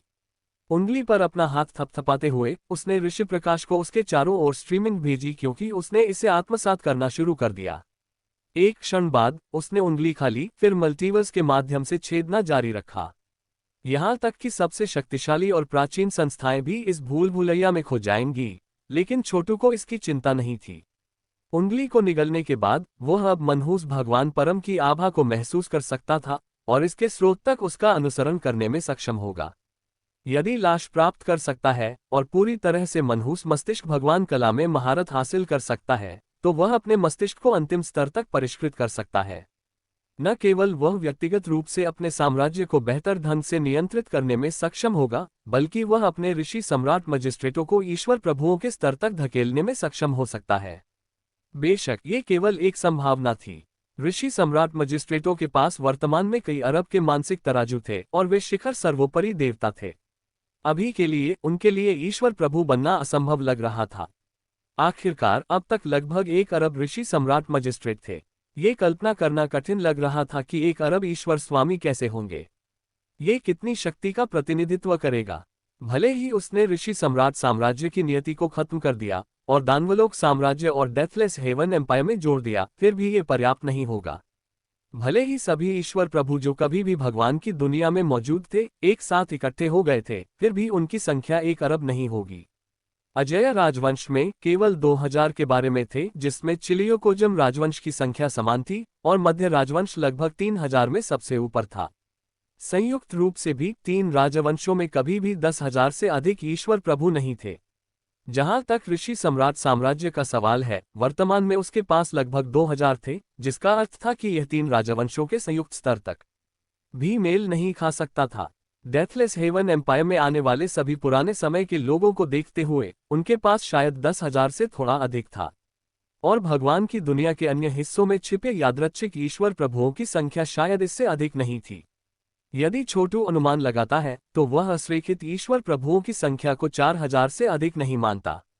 दूसरे शब्दों में, अगर उन्होंने अपने ऋषि सम्राट मजिस्ट्रेटों को ईश्वर भगवान में बदल दिया तो उनके रास्ते में कुछ भी खड़ा नहीं हो सकता था। महायाजक, गर्वित, स्वर्ग, गॉडमेमथ के राजा, दानव गुरु और संप्रभु प्रभु सभी को नष्ट करना आसान होगा, लेकिन अभी के लिए यह संभव नहीं था। यहां तक कि अगर उसने वह सफलता हासिल कर ली जो उसने मांगी थी, और शायद कुछ ऋषि सम्राट मजिस्ट्रेटों को ईश्वर प्रभुओं में बदल सकता था, तो उसके पास उन सभी को ताकत के उस स्तर तक पहुंचने में सक्षम बनाने के लिए पर्याप्त शक्ति नहीं होगी। यह ऐसा होगा जैसे कोई ड्रैगन को मारना सीख रहा हो, लेकिन बिना ड्रैगन वाली दुनिया में रह रहा हो। इससे क्या फायदा होगा? उसने कहा। छोटू के पास भगवान की दुनिया के सार से निपटने के लिए एक मास्टर प्लान था, और ऋषि सम्राट मजिस्ट्रेटों ने एक महत्वपूर्ण भूमिका निभाई। अंत में उन्हें बदलना पड़ा और उन्हें मजबूत बनाना पड़ा। अभी ऋषि सम्राट मजिस्ट्रेटों ने भाग्य को अवशोषित करके सुधार किया, जो आदर्श नहीं था। छोटू चाहता था कि वे आदिम अराजकता, पैलियो ऊर्जा या यहां तक कि भगवान की दुनिया के सार का उपयोग करके बढ़ने में सक्षम हो। यह उसकी योजना थी। वह चाहता था कि प्रत्येक ऋषि सम्राट मजिस्ट्रेट अनंत एजिस की तरह बने। यदि उसके पास 1 अरब ऋषि सम्राट मजिस्ट्रेट हो सकते हैं जो भगवान की दुनिया के सार को अवशोषित करने में सक्षम थे, तो वह आसानी से भगवान की दुनिया से छुटकारा पा सकता था और केवल अनंत ईजिस को पीछे छोड़ सकता था। साथ ही वह अर्धरथ स्तर तक पहुंच जाएगा। गर्वित स्वर्ग, गॉडमेमथ का राजा, महायाजक, दानव मास्टर, आप सभी मुझे और मेरी योजनाओं को कम आंक रहे हैं। मैं लंबे समय से एक बड़ी समझ पर पहुंच गया हूं। संप्रभु प्रभु ने भगवान की दुनिया के सार से लड़ने के लिए गॉड लीजन सील बनाए। एक बार जब मुझे मनहूस भगवान परम की पूरी लाश मिल जाती है, तो मैं इतना शक्तिशाली हो जाऊंगा कि मैं अपने ऋषि सम्राट मजिस्ट्रेटों को देने के लिए गॉड लीजन सील के छोटे संस्करण बना सकता हूं। तब वे सीधे देव जगत के सार को अवशोषित करने में सक्षम होंगे और ईश्वर स्वामी बन जाएंगे। ये छोटू की योजना थी। यह शातिर था और यह उसे अपने दुश्मनों के खिलाफ एक शक्तिशाली प्रहार करने में सक्षम करेगा। वह कई गॉड लीजन सील्स बनाएगा। यदि संप्रभु प्रभु उस मुहर को बना सकते हैं, तो छोटू भी कर सकते हैं। ये जटिल होगा। सभ्यता के क्रूजर के साथ उन्होंने जो किया था उससे खरबों गुना अधिक जटिल था, और इसके लिए अत्यधिक मात्रा में शक्ति की आवश्यकता होगी। लेकिन गॉड लीजन सील भगवान की दुनिया के सार को चूसने की कुंजी थी। संप्रभु प्रभु पर छोटू का लाभ यह था कि उसके पास काम करने के लिए बहुत अधिक भाग्य था, और उसने संप्रभु प्रभु के विश्वास के संग्रह को भी भाग्य में बदल दिया था। अभागी भगवान अंतिम, मुझे पता है कि आपने जानबूझकर अपने अवशेषों को एक जाल के रूप में यहां छोड़ दिया था, लेकिन दुर्भाग्य से आपके लिए यह मेरी योजना के लिए पूरी तरह से काम करता है। अपने दिल में ठंड से हंसते हुए छोटू ने अपनी खोज जारी रखी। एक लाइटनिंग बोल्ट महाद्वीप का पहली बार उल्लेख किया गया था। छोटू ने उस स्थान पर कई ब्रह्मांडों के माध्यम से अपना रास्ता खोदा था जहां मनहूस भगवान की मृत्यु हो गई थी, और उसे पहले से ही एक कटी हुई उंगली मिल गई थी। हालांकि वह आश्वस्त था कि मनहूस परमेश्वर वास्तव में मरा नहीं था। वह पहले से ही प्राचीन काल से कई प्राणियों से मिल चुका था जो जीवन में वापस आ गए थे, तो वह मनहूस भगवान से कुछ भी कम की उम्मीद क्यों करेगा। वास्तव में वह आश्वस्त था कि कटी हुई उंगली को चारा के रूप में वहीं छोड़ दिया गया था। हालांकि छोटू को अपने ही खेल में अपने दुश्मनों को हराना पसंद था। वह मनहूस भगवान अल्टीमेट को पकड़ने जा रहा था और उसका अच्छा उपयोग करने जा रहा था। सबसे अधिक संभावना है उसने अब तक अपना चेहरा नहीं दिखाया था। इसका कारण ये था कि वह पूरी तरह से ठीक नहीं हुआ था, इसलिए वह अभी भी मल्टीवर्स की गहराई में छिपा हुआ था, और इसका मतलब था कि यह छोटू के लिए एक सही अवसर था। मनहूस भगवान अल्टीमेट का मनहूस मस्तिष्क ठीक वैसा ही था जो उसे अर्धरथ स्तर तक पहुंचने के लिए चाहिए था। आओ छोटू ने एक घुप्प काले ब्रह्मांड की गहराई में प्रवेश किया था, जहां ऊंचे पहाड़ अंधेरी ऊर्जाओं से भरे हुए थे। अनगिनत मनहूस देवता शैतान वहां रहते थे, हालांकि वे सभी बहुत निम्न स्तर के थे। यहाँ और वहां केवल कुछ ही पैरामाउंट देवता थे। हालांकि छोटू देख सकता था कि पहाड़ों की गहराई में एक अजगर की हड्डी मौजूद थी। यह एक रीढ़ की हड्डी प्रतीत होता था, जो निश्चित रूप से कंकाल का सबसे महत्वपूर्ण हिस्सा था। और यह मनहूस भगवान की रीढ़ थी। बिना किसी हिचकिचाहट के छोटू ने सांस छोड़ी, आग की एक धारा भेजी जिसने आसपास के ब्रह्मांडों को हिलाकर रख दिया। आसपास के मनहूस शैतान पैरामाउंट देवताओं को भस्म कर दिया और उनके राज्यों को नष्ट कर दिया। जल्द ही मनहूस ऊर्जा को साफ कर दिया गया था, केवल रीढ़ की हड्डी रह गई थी, जिसे छोटू ने आगे बढ़ाया और पकड़ लिया। बिल्कुल भी झिझक नहीं करते हुए उसने उसे अपने शरीर में चूसा और आत्मसात कर लिया। तुरंत मनहूस मस्तिष्क भगवान कला के बारे में उनकी समझ और अधिक पूर्ण हो गई। जैसे ही नई जानकारी उसके दिमाग में प्रवाहित हुई, उसने अपनी उंगली लहराई, जिससे सुनहरी रोशनी की एक धारा दिखाई दी, जिसने एक छोटा सा भूत का आकार ग्रहण करना शुरू कर दिया। हालांकि एक पल के बाद सुनहरा भूत दूर हो गया। मनहूस ब्रेन गॉड आर्ट से शक्ति के प्रवाह के लिए धन्यवाद। छोटू गॉड लीजन सील का अपना संस्करण बनाने की राह पर था। यहां तक कि गॉडमेमथ के राजा ने भी कभी ऐसा कुछ करने की कल्पना नहीं की होगी। वाह! जैसे जैसे उनकी सोच बदली, ऋषि सम्राट साम्राज्य में वापस उनके ऋषि सम्राट मजिस्ट्रेट बदलने लगे। विशेष रूप से यह उनके चेहरे थे, जो सभी पुराने क्राउन प्रिंस इटर्नल मिलेनियम से मिलते जुलते थे। उनके माथे पर एक सुनहरा निशान थोड़ी देर के लिए दिखाई दिया, फिर गायब हो गया। फिर प्रकाश फिर से चमक उठा, जिससे कुछ ऐसा प्रकट हुआ जो गॉड लीजन सील जैसा दिखता था, जो बाद में गायब हो गया। उसने कहा, यहां तक कि इस छोटे से परिवर्तन ने भी ऋषि सम्राट मजिस्ट्रेटों को बहुत मजबूत बना दिया। जेड फॉल और अन्य लोग खुशी से हंस रहे थे। ऋषि सम्राट मजिस्ट्रेट मजबूत हो रहे हैं। यह अकल्पनीय है। ऐसा लगता है कि छोटू ने कुछ प्रभावशाली लाभ कमाया होगा। ये सही है, दूसरे शैतान जनरल ने कहा। ऋषि सम्राट मजिस्ट्रेटों की मानसिकता अब अलग है।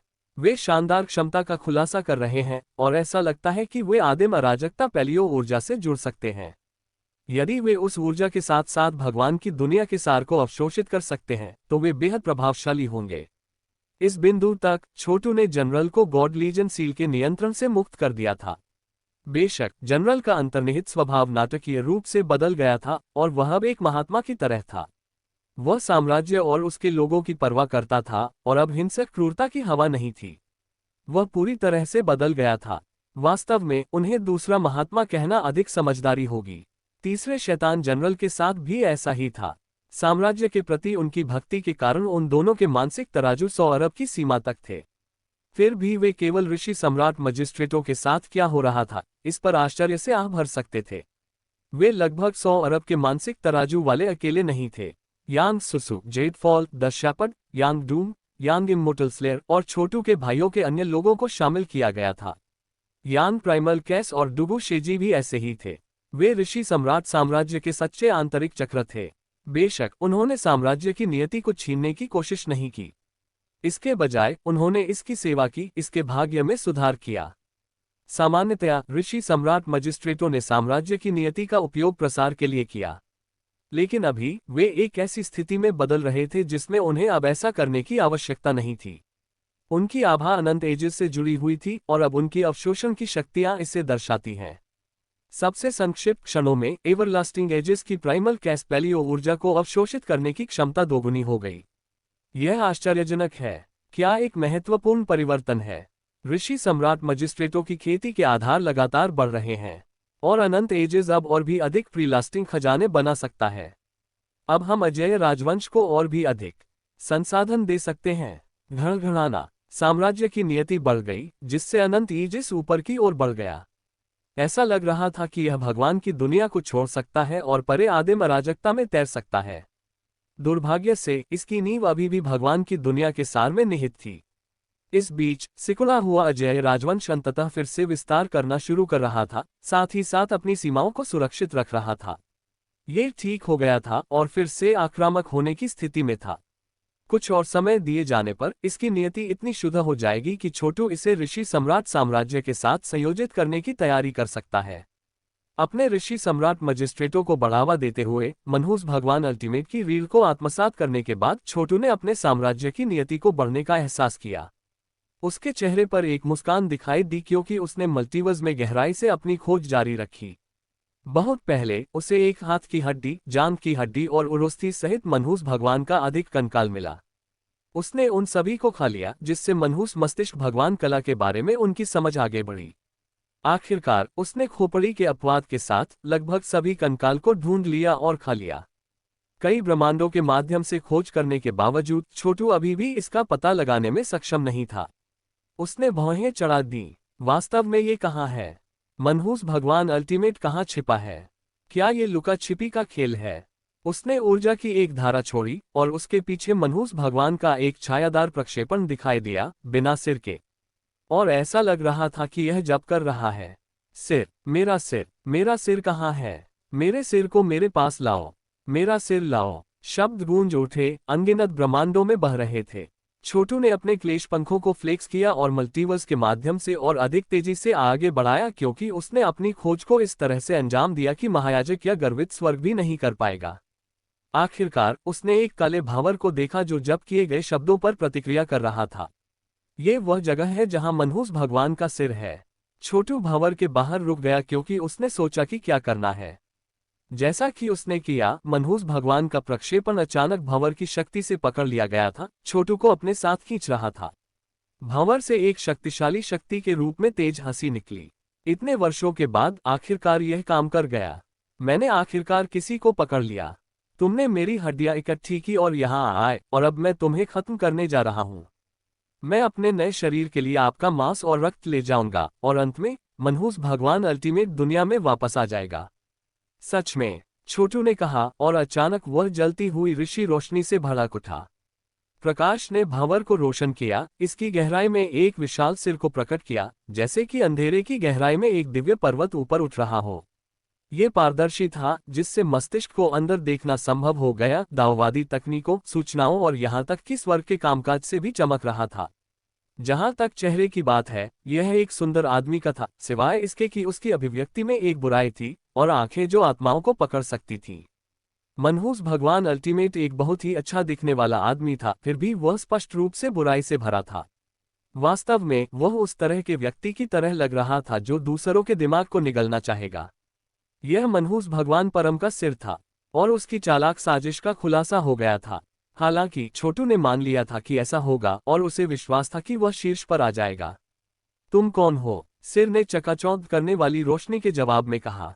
आप अंत में अन्य सभी पुराने समय के लोगों की तरह अपना चेहरा दिखा रहे हैं, मनहूस भगवान अल्टीमेट, छोटू ने शांत स्वर में उत्तर दिया। आप अकेलेपन को सहन नहीं कर सकते। ठीक है, अगर आप दुनिया पर हावी होना चाहते हैं तो मैं मदद कर सकता हूँ। अंत में छोटू मनहूस देवता के सामने था। मनहूस भगवान परम, एक आधा रद विशेषज्ञ। अतीत में छोटू के पास उससे डरने का कारण होता, लेकिन अब वह थोड़ा भी नर्वस नहीं था। आखिरकार वह अब मनहूस भगवान परम की तुलना में मौलिक रूप से मजबूत था और अगर वह भाग्य में टैप करता है तो निश्चित रूप से उसे कुचल सकता है। और इसका उल्लेख नहीं किया गया था कि छोटू को मनहूस ब्रेन गॉड आर्ट का लाभ था और वह इस अवसर का लाभ उठाकर उसे सील करना और आत्मसात करना चाहता था। उसने कहा, वो उस क्षण से जानता था जब उसने विशाल सिर को देखा था कि वह एक बड़ी लड़ाई लड़ने जा रहा है। इससे बेहतर कोई पल नहीं होगा। आखिरकार प्राउड हेवन ने अभी अभी अपनी नींव स्थापित की थी और उसकी थाली में सभी प्रकार की चीजें थीं। उसे अदालत का प्रबंधन करना था, अपने शीर्ष विशेषज्ञों को नियंत्रण में रखना था और महायाजक से निपटना था जो उसे उखाड़ फेंकने की साजिश रच रही थी। उसके ऊपर उसके पास दानव गुरु और गॉडमैमथ के राजा थे जो उसकी गर्दन को नीचे कर रहे थे। ऐसा कोई तरीका नहीं था जिससे उसके पास मनहूस भगवान परम की खोज करने का समय हो। आप अपनी पुरानी चोटों से पूरी तरह से उबर नहीं पाए हैं, मनहूस भगवान अंतिम, उन्होंने एक फीकी मुस्कान के साथ कहा। दूसरे शब्दों में, आपके साधना के आधार की तुलना एक सच्चे आधे रद विशेषज्ञ से नहीं की जा सकती है, फिर भी आप मेरी उपस्थिति में बड़बड़ाने की हिम्मत करते हैं। मुझे लगता है कि आप मरना चाहते हैं। आपके प्रश्न का उत्तर देने के लिए आपके पास ये जानने का कोई तरीका नहीं है कि मैं कौन हूं, लेकिन मुझे यकीन है कि आप इसे पहचानते हैं। अचानक उसके माथे पर गॉड लीजन सील दिखाई दी। भगवान सेना मुहर, मनहूस भगवान अल्टीमेट ने धुंधला कर दिया। क्या आप संप्रभु प्रभु के उत्तराधिकारी हैं? नहीं, मैं नहीं हूं, छोटू ने शांत स्वर में उत्तर दिया। मैं एक भाग्यहीन व्यक्ति हूं, कुछ भाग्यहीन ऊर्जा का अवशेष जिसे संप्रभु प्रभु ने बहुत पहले फंसा लिया था। मैं यहाँ विशेष रूप से आपके लिए आया हूँ। मैं आपको आत्मसात करने जा रहा हूँ और अर्धरथ स्तर तक पहुँच जाऊंगा। मनहूस गॉड अल्टीमेट एक भयानक इकाई थी जिसे अनिवार्य रूप से वश में नहीं किया जा सकता था। अगर छोटू ने उसे अपने साम्राज्य का हिस्सा बनाने की कोशिश की तो ये खतरनाक मनहूस ऊर्जा के कारण तबाही का कारण बनता। छोटू ऐसा करने के लिए पर्याप्त मूर्ख नहीं था। मनहूस भगवान अल्टीमेट का अपना दांव था और इसे बदला नहीं जा सकता था। उस संबंध में वह स्टार स्वॉर्ड लाइफ के समान था।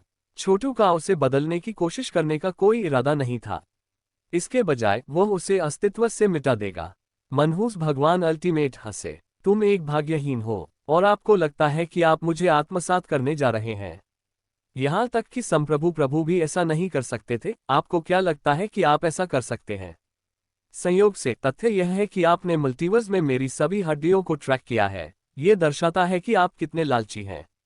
उन्हें आत्मसात करने से आप बस मेरी मनहूस ऊर्जा से संक्रमित हो गए हैं, जिसका अर्थ है कि अब मैं आपको नियंत्रित कर सकता हूं। अपने घुटनों पर बैठ जाओ। जैसे ही आदेश उसके होठों से निकला, छोटू से चरमराने की आवाज गूंज उठी।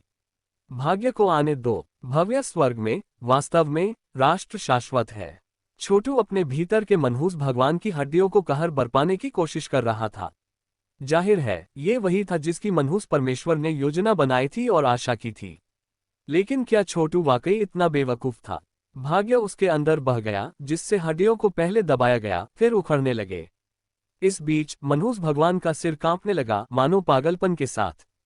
यह क्या है? आपके पास इतना शक्तिशाली भाग्य कैसे हो सकता है? यहां तक कि संप्रभु प्रभु भी ऐसा कुछ करने में सक्षम नहीं थे। मनहूस परमेश्वर की आवाज में डर सुना जा सकता था, क्योंकि उसे एहसास हुआ कि वह किस स्तर की नियति से निपट रहा था। यह आसान है, छोटू ने उत्तर दिया। संप्रभु प्रभु नहीं जानते थे कि एक राष्ट्र पर कैसे शासन किया जाता है। भगवान की दुनिया अब अरबों वर्षों से विकसित हो रही है और शासन का दांव संप्रभु प्रभु के समय से किसी भी चीज से आगे निकल गया है। उस समय वो विश्वास पर निर्भर था, लेकिन नियति अलग है। मेरा साम्राज्य पहले से ही संप्रभु प्रभु की क्षमता से आगे निकल चुका है। मैं झूठ नहीं बोल रहा हूं जब मैं कहता हूं कि मैं आधे रद्द किए गए विशेषज्ञों को कुचल सकता हूं। अगर मैं नहीं कर पाता तो मैं पहले ही महायाजक गॉडमेमथ के राजा और दानव गुरु से हार गया होता। वायु मनहूस भगवान ने कहा। एक मौत की इच्छा है बववा। मनहूस मस्तिष्क भगवान कला सिर उतार चढ़ाव के साथ कंपन करने लगा, जिससे तुरंत एक विशाल मानसिक तूफान बन गया। हालांकि छोटू बिल्कुल भी चिंतित नहीं लग रहा था। उसने अपने हाथ बाहर फेंक दिए और भाग्य उसके चारों ओर बह गया। एक ऐसा ब्रह्मांड बन गया जिसने पूरे क्षेत्र को बंद कर दिया और अनगिनत सीलिंग के निशानों से भर गया। हालांकि यह केवल नियति का एक छोटा सा हिस्सा था, छोटू की ताकत के साथ मिलकर, और ये तथ्य कि मनहूस गॉड अल्टीमेट पूरी तरह से ठीक नहीं हुआ था, ये बेहद खतरनाक था। सील रहो। छोटू ने एक लोभी इशारा किया और एक आदिम अराजकता वाला बुजुर्ग सांप प्रकट हुआ और उसके चारों ओर सब कुछ निगलने लगा। मनहूस भगवान अल्टीमेट प्रतिक्रिया करने के लिए बहुत दंग रह गया था। इससे पहले कि वह कोई प्रतिक्रिया तैयार करना शुरू कर पाता, उसे खा लिया गया। फिर छोटू ने उसे एवरलास्टिंग एजेस में भेजने के लिए असंख्य वर्ल्ड्स ग्रेटर टेलीपोर्टेशन का उपयोग किया। एजिस के अंदर आदिम अराजकता बुजुर्ग सांप में विस्फोट हो गया और मनहूस भगवान अल्टीमेट का सिर दिखाई दिया, जिससे तुरंत उतार चढ़ाव आ गया जो ब्रह्मांडों को नष्ट कर सकता था। यह तुम्हारा साम्राज्य है बेटा, मैं इसे नष्ट करने जा रहा हूं। मेरी नज़र में इस साम्राज्य का कोई मोल नहीं है। किसने सोचा होगा कि इस मरते युग में साम्राज्य रूढ़िवादी तरीका बन जाएंगे। मेरे समय में हमने ऐसी शक्ति विकसित करने का प्रयास किया जो सभी साम्राज्यों को नष्ट कर सके। यदि आप मेरे रास्ते में खड़े हैं तो ये पहले से ही तय है कि आपका साम्राज्य नष्ट हो जाएगा। बेशक छोटू के पास एक योजना थी। सबसे पहले वह मनहूस परमेश्वर को अनंत एजेस में लाएगा, फिर वह उसे कुचलने के लिए एक शक्तिशाली संरचना का उपयोग करेगा। कुचल दिया जाना। एवरलास्टिंग एजेस के अंदर छोटू की नियति की कमान बहुत अलग थी। वास्तव में ये 10 गुना अधिक था। तुरंत मनहूस भगवान परम के सिर को कुचलने वाले दबाव का सामना करना पड़ा। फिर छोटू चिल्लाया, ऋषि सम्राट मजिस्ट्रेटो, अपने क्लेश सम्राट तोपों का उपयोग करें। अनगिनत मजिस्ट्रेट दिखाई दिए, उनमें से लगभग 1 अरब, और वे तुरंत गठन में आ गए और अपने क्लेश सम्राट तोपों को मनहूस भगवान परम पर निशाना साधा। घड़घड़ाना। एक बड़े पैमाने पर विस्फोट ने चिरस्थायी एजिस को कांपने का कारण बना दिया, क्योंकि अनगिनत क्लेश मोनाक तोपों ने मनहूस भगवान अल्टीमेट को गोली मार दी। छोटू अचानक बड़ा होने लगा, साथ ही स्वर्ग के हॉल को प्रकट करने के लिए अपना हाथ बढ़ाया। फिर उसने मनहूस भगवान अल्टीमेट के सिर पर प्रहार किया, जो जोर से उखड़ने लगा। तुम्हारा अंत यहाँ है, हे भगवान। यह मेरा घर और मेरी नियति है। यहाँ तक कि अपने चरम पर भी आप यहाँ मेरे सामने खड़े नहीं हो पाएंगे।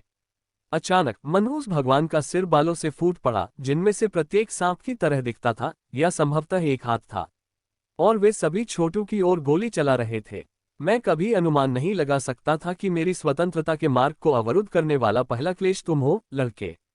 खैर, ये केवल उम्मीद की जानी चाहिए। मैंने अनगिनत क्लेशों का अनुभव किया है और तुम्हारा सबसे छोटा है। मैं तुम्हें और तुम्हारे राज्य दोनों को निगल जाऊंगा, फिर पूरी तरह से ठीक हो जाऊंगा और स्वर्ग के नीचे की हर चीज पर प्रभुत्व करूंगा। बालों की प्रत्येक किस्म एक घाघ विशेषज्ञ की तरह थी, जो भाग्य को अलग कर सकती थी और अनंत एजिस के ग्रेस्पेस को चकनाचूर कर सकती थी। अर्धरथ विशेषज्ञ मजबूत हैं। अफसोस की बात है कि आप पूरी ताकत से नहीं हैं। आप किंग इम्मोर्टल स्लेयर की तरह हैं, जो ग्रेट कब्रिस्तान में फंस गए हैं। इस मामले को छोड़कर ये चिरस्थायी एजिस है। कुचल दिया जाना। छोटू ने सांस छोड़ी और ऊर्जा की अनगिनत धाराएं फूट पड़ी, जो कोई और नहीं बल्कि देवता जगत का पूर्व स्वर्ग सार थे। सार के साथ अपने पिछले संघर्षों में उन्होंने इसकी कुछ तकनीकों और शक्तियों को उठाया था। ये दाववादी तकनीकों की एक नदी की तरह था, जो मनहूस भगवान अल्टीमेट के बालों में टकरा रही थी, जिससे वे प्रज्वलित हो गए थे। मनहूस भगवान दुनिया को नष्ट कर देता है। मनहूस भगवान अल्टीमेट की ऑब्सीडियन लॉ। मनहूस भगवान अल्टीमेट के सिर ने काली आग की एक धार को छोड़ दिया, जिसने छोटू की दाववादी तकनीकों को तेजी से खा लिया। यदि वह ऋषि सम्राट साम्राज्य और एवरलास्टिंग एजेस में नहीं होता, तो ये पूर्ण विनाश का कारण बनता। यहाँ तक कि मध्य राजवंश भी इससे निपट नहीं सकता था। यह एक ऐसी आग थी जो ग्रहों, सितारों, देवता राज्यों और ब्रह्मांडों को नष्ट कर सकती थी। यहाँ तक कि 100 अरब के मानसिक पैमाने वाला एक ईश्वर भगवान, जो इस काली लौ की चपेट में आ गया था, मारा जाएगा। एक मनहूस भगवान अल्टीमेट की ऑब्सीडियन लॉ पहली बार दिखाई दी। भले ही मनहूस भगवान अल्टीमेट उससे अधिक मजबूत थे, अब जब वह अनंत एजिस के अंदर था, तो उसके लिए कोई बच नहीं सकता था। उसने कहा, जैसे ही उसने मनहूस भगवान अल्टीमेट की ऑब्सीडियन लॉ को उजागर किया, जो एक प्रतीत होता है कि सभी विनाशकारी शक्ति के साथ स्पंदित होता है। वास्तव में अगर यह फैलता रहा, तो यह संभवतः किसी प्रकार के प्लेग की तरह हर किसी को मार देगा। ऐसा नहीं है कि छोटू ऐसा होने देगा। फिर भी राजा स्वर्ग भक्षक का रूप उसके पीछे दिखाई दिया।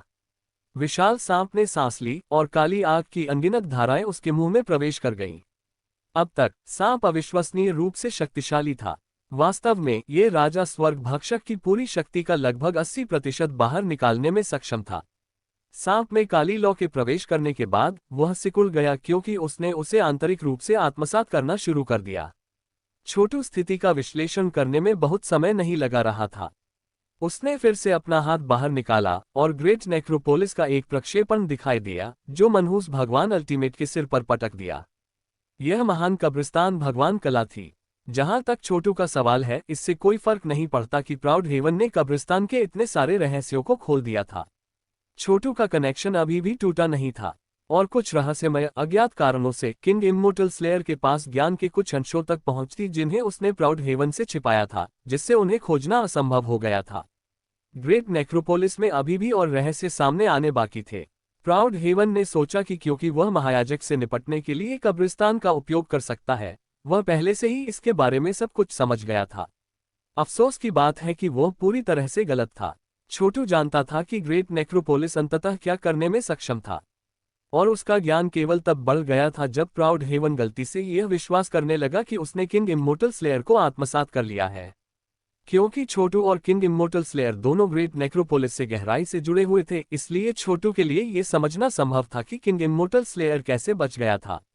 ऐसा कोई तरीका नहीं था कि किंग इम्मोर्टल स्लेयर को प्राउड हेवन द्वारा इतनी आसानी से आत्मसात किया जा सके। छोटू ऋषि सम्राट ग्रैंड मैजिक की अंतिम चाल का उपयोग कर रहा था। मृत्यु को रद्द करना, हमेशा के लिए दफनाना। वह मनहूस भगवान को अपने साम्राज्य को नष्ट करने का कोई मौका नहीं दे रहा था। घड़घड़ाना। ग्रेट कब्रिस्तान ने तब तक लगातार कुचल दिया जब तक कि मनहूस भगवान को पूरी तरह से दबा नहीं दिया गया। यहां तक कि अविश्वसनीय रूप से शक्तिशाली ब्रेनवेव्स भी नहीं थे जिनके साथ उन्होंने लड़ाई लड़ी, उन्होंने कोई अच्छा काम नहीं किया। साम्राज्य की प्रार्थना और नियति। जैसे ही छोटू ने कमान दी, उसके साम्राज्य की नियति महान कब्रिस्तान में प्रवाहित हो गई, जहां उसने मनहूस देवता को पस्त कर दिया। मनहूस भगवान आखिरकार पीछे हटने लगा था। मेरे पास अमर अमरता है, मनहूस भगवान अल्टीमेट चिल्लाया। मुझे कोई नहीं हरा सकता, मैं सब कुछ नष्ट करने जा रहा हूं। अल्टीमेट का देवताओं का दांव, स्वर्ग और पृथ्वी को दुर्भाग्य में पिघलत दो, मनहूस दुनिया को प्रकट होने दो। घड़घड़ाना। मनहूस भगवान का सिर गायब हो गया, उसकी जगह एक मनहूस दुनिया ने ले ली जो तेजी से बाहर की ओर फैल रही थी। छोटू ने एवरलास्टिंग एजेस का निर्माण किया था जो भगवान की दुनिया से स्वतंत्र था, और अब मनहूस भगवान भी यही करना चाहता था। उसने बहुत पहले अपनी मनहूस दुनिया बनाई थी, लेकिन ये गायब हो गई थी, और अब वह एक दुनिया को हराने, ग्रेट नेक्रोपोलिस से मुक्त होने और भागने के लिए एक दुनिया का उपयोग करने की उम्मीद कर रहा था। मनहूस भगवान से निपटना मुश्किल साबित हो रहा था, लेकिन वह छोटू के साथ काम कर रहा था, और छोटू उसे अपनी योजना में सफल नहीं होने देने वाला था। जवाब में छोटू गायब हो गया, जिसे स्वर्ग के हॉल की एक छवि द्वारा प्रतिस्थापित किया गया, जो महान कब्रिस्तान में गोली मार दी और मनहूस भगवान की दुनिया में पटक दिया। मनहूस दुनिया तब एक पॉप गुब्बारे की तरह अपस्फीति हो गई, जिससे मनहूस भगवान की तीखी चीख भड़क उठी। आपने स्वर्ग के हॉल को आत्मसात कर लिया। ये सही है मनहूस भगवान, अंतिम आपके भाग्य पर मुहर लग गई है। मुझे अपना सिर दो और अपने मानस को मेरे लिए खोल दो। स्वर्ग के हॉल के ऋषि प्रकाश से शुद्ध हो जाओ। आपका भाग्य मुझे नई ऊंचाइयों पर ले जाने वाला है। इसके साथ छोटू ने अपने भाग्य को और भी अधिक मनहूस भगवान परम पर हमला करने पर केंद्रित किया। यह इतना शक्तिशाली हो गया कि मनहूस भगवान अल्टीमेट हिल भी नहीं सका।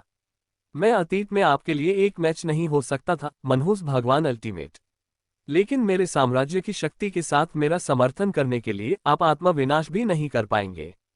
मेरा साम्राज्य एक तरह का है और इसके भीतर हर कोई एक ऋषि या महात्मा है। आप व्यवस्था को तोड़ना चाहते हैं जो आपको मेरे साम्राज्य के साथ मौलिक रूप से असंगत बनाता है। मेरे साम्राज्य की नियति आपके अस्तित्व का अभिशाप है और अब आप आत्मसात हो जाएंगे। मनहूस ऊर्जा और मानसिक उतार चढ़ाव की धाराएं स्वर्ग के हॉल में बह गईं, जिससे कालापन सफेद रंग में फैल गया।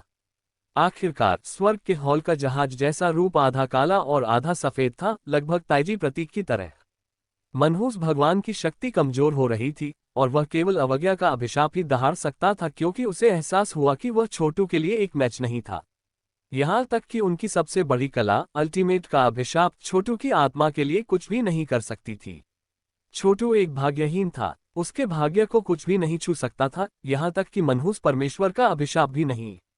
कुचल दिया जाना, छोटू चिल्लाया। मनहूस ऊर्जा पागलों की तरह बह गई, जिससे स्वर्ग के हॉल और भी गहरे हो गए। धीरे धीरे लेकिन निश्चित रूप से मनहूस भगवान की खोपड़ी को हटा दिया गया, जिससे उसका मस्तिष्क प्रकट हो गया। एक मानस और इच्छा के साथ छटपटा रहा था और हिल रहा था, जो आकाश को नष्ट कर सकता था और पृथ्वी को बुझा सकता था। मनहूस भगवान ने प्राचीन आदिम अराजकता में एक मस्तिष्क के अलावा और कुछ नहीं के रूप में शुरुआत की थी। उस मस्तिष्क ने धीरे धीरे अंतहीन मात्रा में प्रियवन मनहूस ऊर्जा को अवशोषित कर लिया था। अंततः वह अजेय इकाई में बदल गया था जो वह बन गया था। अब छोटू उस मनहूस ऊर्जा को दूर ले जा रहा था, केवल मूल मस्तिष्क को पीछे छोड़ रहा था। समय आ गया था। छोटू ऋषि प्रकाश की एक धारा में बदल गया जो मनहूस मस्तिष्क में गोली मार दी और उसे चबाने लगा। ये शुद्ध मानस और सोच की लड़ाई थी। जहां तक स्वर्ग के हॉल में बहने वाली मनहूस ऊर्जा का सवाल है, उज्ज्वल ऋषि प्रकाश फूट पड़ा और उसे पिघलाना शुरू कर दिया। बेशक यह मनहूस गॉड अल्टीमेट की अविश्वसनीय रूप से शक्तिशाली मनहूस ऊर्जा थी, इसलिए यह एक ऐसी प्रक्रिया नहीं थी जो जल्दी से चली गई। स्वर्ग के हॉल अनगिनत शॉकवेव के साथ फूट पड़े, क्योंकि चमक और प्रकाश ने धार्मिकता बनाम बुराई की लड़ाई में अंधेरे और उदासी से लड़ाई लड़ी। अफसोस की बात है कि मनहूस भगवान अल्टीमेट के लिए उसे छोटू के भाग्य से भी जूझना पड़ा। चरम सीमाओं के बीच ये लड़ाई स्वर्ग के हॉल को एक बहुत ही अनोखी स्थिति में धकेल रही थी। छोटू लगातार स्वर्ग के हॉल को आत्मसात करने के लिए काम कर रहा था और काम खत्म करने का अवसर खोजने की कोशिश कर रहा था। अब वह हॉल पर हमला करने और उन्हें आत्मसात करने में आसान बनाने के लिए मनहूस भगवान अल्टीमेट की ऊर्जा की शक्ति उधार लेकर एक पत्थर से दो पक्षियों को मार रहा था। अचानक स्वर्ग के हॉल काले और सफेद का एक पूर्ण मिश्रण बन गए। यह अब एक अलग प्रकार का जादुई खजाना था और संप्रभु भगवान की आभा अंदर की मंत्र संरचनाओं से चली गई थी। यह अब छोटू के साम्राज्य की नियति के अनुरूप था। मैंने आखिरकार स्वर्ग के हॉल को आत्मसात कर लिया। यह अब मेरा खजाना है। आपके लिए बहुत धन्यवाद मनहूस भगवान परम। आपके बिना हॉल को फिर से बनाना असंभव होता। अब से स्वर्ग के हॉल मेरे साम्राज्य के ऊपर कभी न डूबने वाला सूरज होगा। छोटू के माध्यम से एक कंपन हुआ क्योंकि उसने स्वर्ग के हॉल को ग्रेस्पेस में उड़ते हुए भेजा जो कि एवरलास्टिंग एजेस था। यह अब एक सूरज था, हालांकि यह सामान्य सूरज से अलग दिखता था। इसका आधा हिस्सा चमक और प्रकाश से जल रहा था, जबकि दूसरा आधा अंधेरा और उदासी से जल रहा था। जैसे ही यह घूमता था, ये कभी कभी साम्राज्य पर शानदार प्रकाश डालता था और कभी कभी यह रात में चिरस्थायी एजेस पर माल्यार्पण करता था। शांति, प्रतिभूति, आराम। जब ऋषि सम्राट साम्राज्य पर रात होती थी तो लोग गहरी नींद ले सकते थे। आखिरकार इस अंधेरे में किसी भी प्रकार की बुराई नहीं थी, बल्कि इसके बजाय स्वास्थ्य लाभ और वसूली के लिए था। अतीत में अनंत ईजिस में केवल चमक और प्रकाश था, बिना किसी अंधेरे के। बेशक इसके निवासी सभी देवता थे, इसलिए उन्हें परवाह नहीं थी। लेकिन अब जब रात का समय था तो उन्हें एहसास हुआ कि यह आराम से आराम करने का सही अवसर था। रात के दौरान पूरा साम्राज्य शांत और शांत हो जाता था। अजीब तरह से रात के आराम की उन अवधियों के दौरान साम्राज्य की नियति कम नहीं हुई, बिल्कुल विपरीत। इसके बजाय यह बढ़ गया। यह आराम और वसूली के लाभों में से एक था। जैसे ही स्वर्ग के हॉल अनंत ईजिस का हिस्सा बन गए, साम्राज्य अचानक बढ़ गया, एक अकल्पनीय स्थिति में पहुंच गया। इस बिंदु पर न तो महायाजक और न ही प्राउड हेवन संभवतः बल में आक्रमण कर सकते थे। ऋषि सम्राट साम्राज्य अब एक सच्चा किला था जिसे अस्तित्व में किसी और चीज से डरने की जरूरत नहीं थी। छोटू ने सूर्य को देखा जो स्वर्ग के हॉल था, और जब ये काला और सफेद था तब भी यह एक जहाज के सामान्य आकार को बोर करता था, जिसमें दो नुकीले सिरे थे। स्वर्ग के हॉल अब चले गए हैं, उसने सोचा। कुछ हद तक एक आंख की तरह दिखता है। मुझे लगता है कि मैं इसे अनंत आंख कहूंगा। ये सभी देवताओं के लिए शांति और आराम ला सकता है, जो कि कुछ ऐसा है जो स्वर्ग के हॉल कभी नहीं कर सकते हैं। वह अभी भी मनहूस भगवान के दिमाग से अपनी लड़ाई लड़ रहा था। हालांकि अब जब एवरलास्टिंग आई के साथ उनका काम पूरा हो गया था तो उनका साम्राज्य और भी पवित्र हो गया, और परिणामस्वरूप उनका मानस और विल फिर से चढ़ने लगे। उस पल में उसने मनहूस परमेश्वर के सभी बचावों को हरा दिया। नहीं, मुझे विश्वास नहीं हो रहा है कि आपने स्वर्ग के हॉल को आत्मसात करने के लिए मेरी मनहूस शक्ति का उपयोग किया। लानत है तुम्हें हमेशा के लिए। तुमने संप्रभु प्रभु की महिमा को अपवित्र किया है। जब संप्रभु प्रभु मेरे साथ तुम्हारे विरुद्ध सेना में शामिल हो जाता है तो तुम मर चुके हो। यहाँ तक कि एक भाग्यहीन व्यक्ति के रूप में आपकी स्थिति भी आपकी रक्षा नहीं कर सकती है। जैसे जैसे मनहूस गॉड अल्टीमेट को दबाया गया, छोटू की शक्ति चढ़ गई और उसका मानसिक पैमाना और ईश्वरत्व रेटिंग बढ़ गई। अजीब है, अजीब है, अजीब है। अचानक उसका शरीर फट गया, जैसा कि उसका सम्राट ईश्वरत्व था। एक तूफान बन गया जो उसके साम्राज्य में बह गया, जिससे वह कांपने लगा। बिजली गिरती है क्योंकि अनगिनत जीवित चीजें ऊपर उठती हैं। उनके सम्राट ईश्वरत्व का विस्फोट कुछ भी नहीं दर्शाता था। उसने आखिरकार अर्धरथ स्तर में कदम रखा था। छोटू ने स्थिति का फायदा उठाया था और रक्षा की सभी पंक्तियों को उड़ा दिया था। मनहूस भगवान अल्टीमेट ढह गया था और छोटू ने उसके दिमाग को निगल लिया, जब तक कि अंत में वह टूट नहीं गया, अपने सम्राट देवत्व में विस्फोट नहीं कर दिया। उनके ईश्वरत्व के विस्फोट से निकली शक्ति अनंत ईजिस से जुड़ी हुई थी, जिसके बाद साम्राज्य के सभी लोग अपने दिलों में सफलता की शक्ति को महसूस कर सकते थे। पूरे साम्राज्य में हर जगह आंखें उत्साह के आंसुओं से भरी थीं। वे जानते थे कि उनका सम्राट अब एक अर्धरथ विशेषज्ञ था, जिसका अर्थ था कि वे अब कमजोर और रक्षाहीन नहीं थे। अंत में वे वास्तव में एक भव्य और शानदार साम्राज्य थे। हालांकि विस्फोट का उतार चढ़ाव एवरलास्टिंग एजेस की सीमाओं से आगे नहीं पहुंचा। बाहर किसी को भी पता नहीं था कि अंदर क्या हो रहा है। और यह एक अनोखी स्थिति थी, जैसा कि सामान्य रूप से सर्वशक्तिमान प्राणियों ने एक नए अर्धरथ विशेषज्ञ के उद्गम को महसूस किया होगा और जांच करने आया होगा। लेकिन छोटू नहीं चाहता था कि यह खबर फैले। अब जब वह आधे रथ स्तर पर था तो वापस लड़ने के लिए मनहूस भगवान अल्टीमेट कुछ नहीं कर सकता था। जैसे ही छोटू ने अपने मस्तिष्क को अवशोषित किया, वह पहले से किसी भी चीज से 100 गुना अधिक स्तर पर पहुंच गया। उनकी शक्ति, मानस, जादू और दाववादी तकनीक सभी को ऐसे उजागर किया गया जैसे कि बाढ़ के द्वार खोल दिए गए हों। अगग्य मनहूस भगवान अल्टीमेट चिल्लाया, मैं मरने वाला नहीं हूं। मैं एक विशेष राज्य में प्रवेश करने जा रहा हूं जो आपके लिए एक बुरा सपना होगा। मैं तुम्हें हमेशा के लिए परेशान करूंगा जब तक कि मैं तुम्हें अपने कब्जे में नहीं ले लेता। आधे अधूरे विशेषज्ञों से वास्तव में छुटकारा पाना असंभव है। संभवतः ऐसा करने का एकमात्र तरीका पूर्ण रथ स्तर में प्रवेश करना है। आखिरकार मनहूस भगवान अल्टीमेट की आवाज फीकी पड़ गई। छोटू अपनी शक्ति पर लगाम लगाते हुए मौन चिंतन में डूब गया। उसका शरीर शायद ही स्पष्ट था, जैसे कि वह गायब हो गया हो। अर्धरथ स्तर में यही हुआ। शरीर का अस्तित्व ही नहीं था, केवल मृत्युहीन और शाश्वत मानस और रहेगा।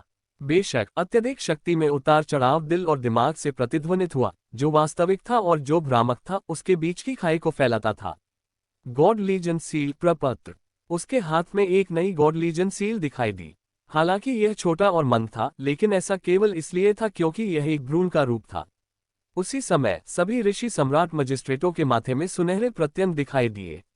वे बेहोश थे और सच्चे गॉड लीजन सील से तुलना नहीं कर सकते थे, लगभग जैसे कि वे वास्तविक संस्करण को दर्शाने वाले साधारण स्याही धोने वाले चित्र थे। लेकिन वे वहां थे। मजिस्ट्रेट अपने रूप और संरचना में बड़े बदलाव का अनुभव कर रहे थे। छोटू की एक्सट्रपलेशन की क्षमताएं कई गुना बढ़ गई थीं, और अब वह उन सभी क्षेत्रों को देखने में सक्षम था जिनमें ऋषि सम्राट मजिस्ट्रेटों की कमी थी। यद्यपि उनके माथे में छोटे गॉड लीजन सील पूर्ण नहीं थे, न ही वास्तविक संस्करण के 10,000वें हिस्से के रूप में मजबूत थे, फिर भी उन्होंने मजिस्ट्रेटों को बहुत मजबूत बना दिया। युद्ध कौशल के संदर्भ में वे जल्द ही ईश्वर प्रभुओं के स्तर के करीब होंगे। छोटू अपने पैरों पर खड़ा हो गया, इस बात से प्रसन्न था कि मजिस्ट्रेटों ने अधिक शक्तिशाली बनने की दिशा में एक बड़ा कदम उठाया था। अब जब वह आधे रथ स्तर पर था, तो वह सब कुछ अधिक स्पष्ट रूप से और अधिक विस्तार से देख सकता था। उनकी साधना का आधार पहले से बिल्कुल अलग था, जिससे आत्मज्ञान के नए स्तरों को प्राप्त करना बहुत आसान हो गया था। वास्तव में वह सर्वज्ञ और सर्वशक्तिमान दोनों होने के बिंदु पर पहुंच रहा था। उनका मानसिक पैमाना 900 अरब के करीब था, जिससे वह 1 ट्रिलियन के स्तर तक पहुंचने के बहुत करीब पहुंच गए थे। वह पहले से ही महायाजक की तुलना में बहुत अधिक स्तर पर था। यह अत्यंत दुर्लभ बात थी। अब जब वह आधे रथ स्तर पर था, तो इसका मतलब था कि वह किसी भी अन्य आधे रथ किए गए विशेषज्ञ से बेहतर था जो कभी अस्तित्व में था। यहां तक कि संप्रभु प्रभु भी। लड़ने की क्षमता के मामले में वह निस्संदेह भगवान की दुनिया में नंबर 1 व्यक्ति था। वास्तव में इस बिंदु पर गड़गड़ाहट के लिए उसे हराना असंभव हो सकता है। उसी समय वह अब समझ गया कि गड़गड़ाहट क्या थी। गड़गड़ाहट, गड़गड़ाहट। जैसे ही छोटू अर्धरथ स्तर पर पहुंचा, गड़गड़ाहट ने अपनी कर्कश भाषा में बात की, जिससे ये स्पष्ट हो गया कि उसने छोटू को एक अजेय इकाई के रूप में मान्यता दी है। जल्द ही छोटू अपने सच्चे दुश्मन से लड़ेगा, जो कि भगवान की दुनिया का सार था। सभी आधे रथ किए गए विशेषज्ञ भगवान की दुनिया के सार के लिए खतरा थे, और यह उनमें से हर एक को दुश्मन के रूप में देखता था। यहां तक कि प्राउड हेवन भी अपवाद नहीं था। मास्टर को बचाने का समय आ गया है, छोटू ने सोचा, मुड़कर अजय डुगू की दिशा में बढ़ रहा था। अजय डुगू का भौतिक शरीर अब एक सामान्य व्यक्ति के आकार का था, लेकिन जब उसने सांस ली तो छोटे ब्रह्मांड और अस्तित्व के विमान दिखाई दिए, ठीक उसी तरह जैसे ग्रेट नेक्रोपोलिस ने अमर दुनिया को बाहर निकाल दिया था। चले जाओ, भगवान की दुनिया का सार। छोटू अब पूरी तरह से अलग स्थिति में था। उसकी उंगलियां चौड़ी फैल गईं क्योंकि उसने अजय डुगू में असीम शक्ति भेजी। एक अर्धरथ विशेषज्ञ की पूरी ताकत के साथ इसका समर्थन किया। सुप्रशिक्षित। उसने अपने गुरु के अंदर सीलिंग के निशान को जबरदस्ती पकड़ लिया, और बाद में वे ऐसे हिल गए जैसे कि भागने के लिए। हालांकि छोटू ने उन्हें ऐसा नहीं होने दिया, बल्कि धीरे धीरे उन्हें अपने आप में आत्मसात कर लिया। फिर उसने अपनी उंगली लहराई, अजय डुगू में शक्ति का एक और बड़ा विस्फोट भेजा। उसके गुरु की इच्छा बढ़ गई, और उसकी आवाज प्रवेश द्वार के अंदर से गूंज उठी। मैं आखिरकार वापस आ गया हूँ। मेरी इच्छा को अरबों वर्षों तक भगवान जगत के सार द्वारा सील कर दिया गया था, लेकिन अंत में मैं वापस आ सकता हूँ। सब कुछ काम उठा क्योंकि अजय डुगू ने धीरे धीरे अपनी आंखें खोली, फिर प्रतीत होता है कि अत्यधिक प्रयास के साथ अपने पैरों पर खड़ा हो गया। एक पल के लिए वह शक्ति से भर गया, लेकिन उसने जल्दी से उसे वापस अंदर खींच लिया। छोटू की ओर देखते हुए उसने कहा, शाबाश छोटू, बहुत अच्छा किया। निचली दुनिया में मेरी सभी योजनाएं और तैयारियां आखिरकार सफल हो गई हैं, और यह सब आपके लिए धन्यवाद है। भगवान की दुनिया के सार द्वारा मुझ पर लगाए गए मुहर के निशान चले गए हैं, और मैं अंततः पूरी शक्ति में लौट सकता हूँ। मैं निचली दुनिया में आपके द्वारा प्रदान की गई सहायता के लिए बहुत आभारी हूँ, मास्टर, छोटू ने उत्तर दिया। यह आपके लिए धन्यवाद है कि मैंने इतनी प्रगति की है, इसलिए ये स्वाभाविक है कि मैं एहसान वापस करूं। मास्टर, मुझे नहीं लगता कि मुझे इस बारे में बहुत विस्तार से जानने की जरूरत है कि हमें आगे क्या करने की आवश्यकता है। अब जब आप जाग गए हैं तो अपनी पूरी ताकत पर वापस आने पर ध्यान केंद्रित करें। हमारा राजवंश अस्तित्व में सबसे मजबूत है, इसलिए हमें दानवलोक साम्राज्य या प्राउड हेवन से डरने की कोई बात नहीं है। महोदय, आपको अजेय राजवंश में वापस जाने और नियंत्रण वापस लेने की आवश्यकता है।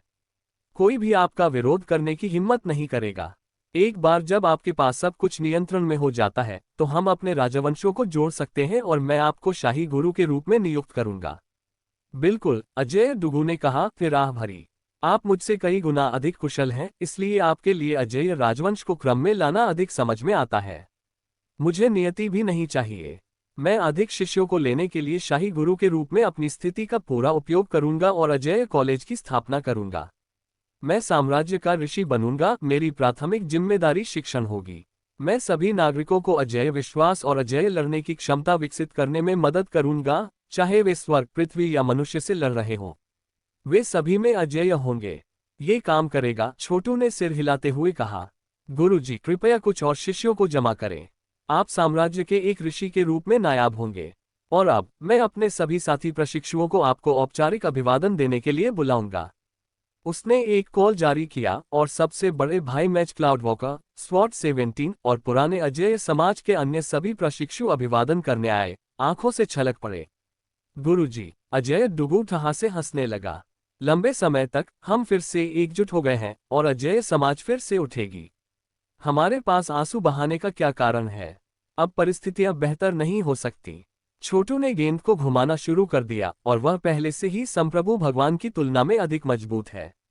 भले ही संप्रभु प्रभु किसी तरह जीवित हो जाए, लेकिन वह संभवतः छोटू से निपट नहीं सकते थे। हमारा काम अन्य सभी राजवंशों को हराकर देवता जगत को एकजुट करना है। आराम करने का समय नहीं है।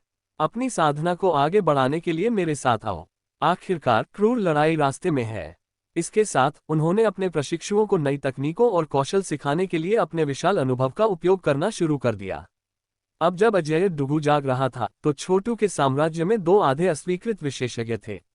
वे पहले से ही गॉडमेमथ के राजा और दानव गुरु से अधिक मजबूत थे और निश्चित रूप से प्राउड हेवन के स्तर से परे थे। दुर्भाग्य से प्राउड हेवन और डेथलेस हेवन डायनेस्टी को भगवान की दुनिया के सार का समर्थन प्राप्त था, जिसने चीजों को अलग बना दिया। उन्हें हल्के में नहीं लिया जा सकता था और छोटू जानता था कि अगर वह सावधान नहीं था तो उसका सफाया हो सकता है। अभी के लिए सबसे अच्छी बात यह थी कि इंतजार करें और देखें कि दानवलोक साम्राज्य में चीजें कैसे हुई। जब राक्षस प्राउड हेवन से भिड़ गए तो कुछ भी हो सकता था।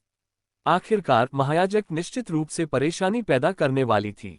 अजय डुगू की वापसी की घोषणा सार्वजनिक रूप से नहीं की गई थी।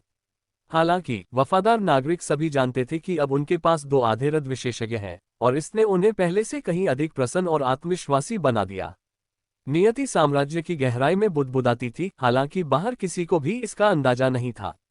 मुस्कुराते हुए छोटू ने डेथलेस हेवन राजवंश की दिशा में देखा और देखा कि प्राउड हेवन ने अपने घूमते भाग्य के बीच में एक शक्तिशाली ग्रेस्पेस बनाया था।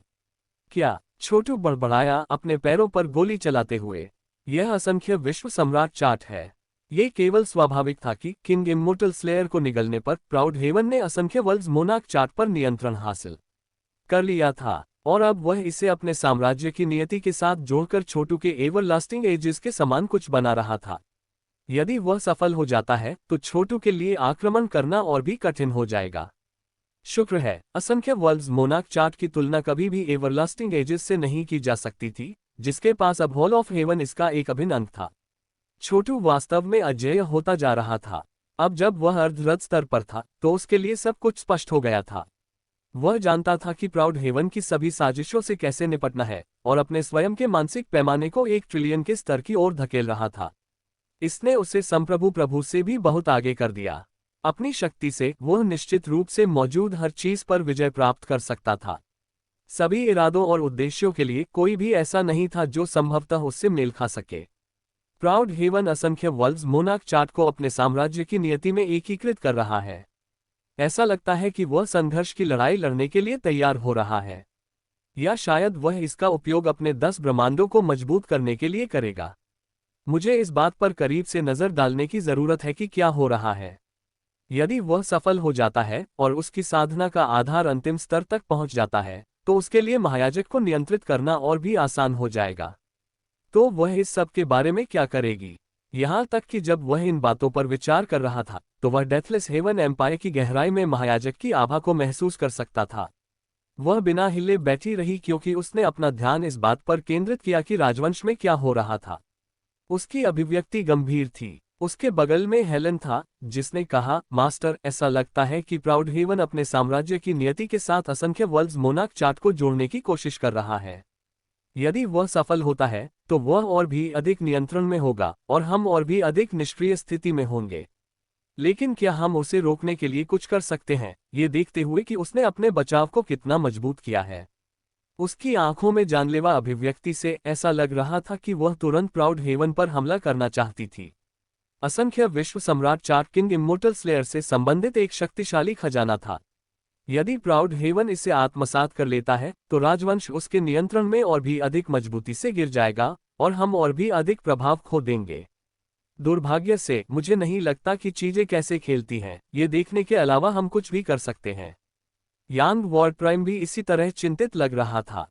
ये बहुत बुरा है कि सुअर छोटू ने मुझे अपनी फेट सील का उपयोग करने के लिए मजबूर किया।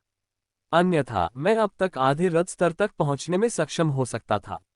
आप अभी भी एक भाग्यहीन के आधे हैं, महायाजक ने कहा। तार्किक रूप से बोलते हुए आपके पास अभी भी अर्धरथ स्तर तक पहुंचने का मौका होना चाहिए। जैसे ही उसने साम्राज्य के भाग्य को असंख्य वर्ल्ड्स मोनार्क चार्ट में बहते देखा, उसकी अभिव्यक्ति और अधिक उग्र हो गई। ये गर्वित स्वर्ग वास्तव में चीजों को बहुत दूर धकेल रहा है। मैं उसे इससे दूर नहीं जाने दूंगा। दुर्भाग्य से मैं अकेले उससे निपटने के लिए पर्याप्त मजबूत नहीं हूं। अगर हमारे पास सिर्फ एक तीसरा अर्धरथ विशेषज्ञ होता तो हम उसे ले जा सकते थे। मैं उस स्तर तक पहुंचने की सबसे अधिक संभावना रखता हूं, यांग वॉर्ड प्राइम ने कहा। अचानक उससे कुछ एहसास हुआ और वह हंसा। महायाजक, मुझे मत बताओ कि तुम मुझे तोड़ने में मदद करना चाहती हो। मुझे नहीं लगता कि यह कैसे संभव है। मेरे लिए ऐसा करने का एकमात्र तरीका ये होगा कि मैं छोटू को खा जाऊं और उसके पास मौजूद बाकी दुर्भाग्यहीन शक्ति को ले लूं। अगर मैं एक पूर्ण भाग्यहीन बन गया, तो मैं निश्चित रूप से प्राउड हेवन को लेने के लिए पर्याप्त मजबूत होऊंगा। लेकिन छोटू को मारना आसान नहीं होगा। उनका साम्राज्य हाल ही में बदल रहा है और इसकी नियति लगातार बढ़ रही है। ये सच है। छोटू का साम्राज्य भाग्य में सुधार करता रहता है, हालांकि मैं ये पहचानने के लिए अंदर नहीं देख पा रहा हूं कि वास्तव में क्या हो रहा है। उसके लिए एवरलास्टिंग एजेस और सेज मोनार्क एम्पायर पत्थर के एक विशाल गोले की तरह लग रहा था, जो प्राइमल अराजकता के बीच में लटका हुआ था, धीरे धीरे घूमता था क्योंकि यह आसपास की ऊर्जा को अवशोषित करता था, यहाँ तक कि यह भगवान की दुनिया की शक्ति पर भी आकर्षित हो रहा था। वह इस तरह से भगवान की दुनिया को खिलाने के लिए बहुत दुस्साहसी है, महायाजक ने गुस्से में कहा। भगवान जगत का सार उग्र होना तय है और उसे मरना चाहता है। लेकिन उसके साम्राज्य की सुरक्षा इतनी मजबूत है और वह पहले से ही भगवान की दुनिया से स्वतंत्र है। उसे हम पर बहुत सारे फायदे हैं। आखिरकार हम अपने संसाधनों के लिए पूरी तरह से भगवान की दुनिया पर निर्भर हैं।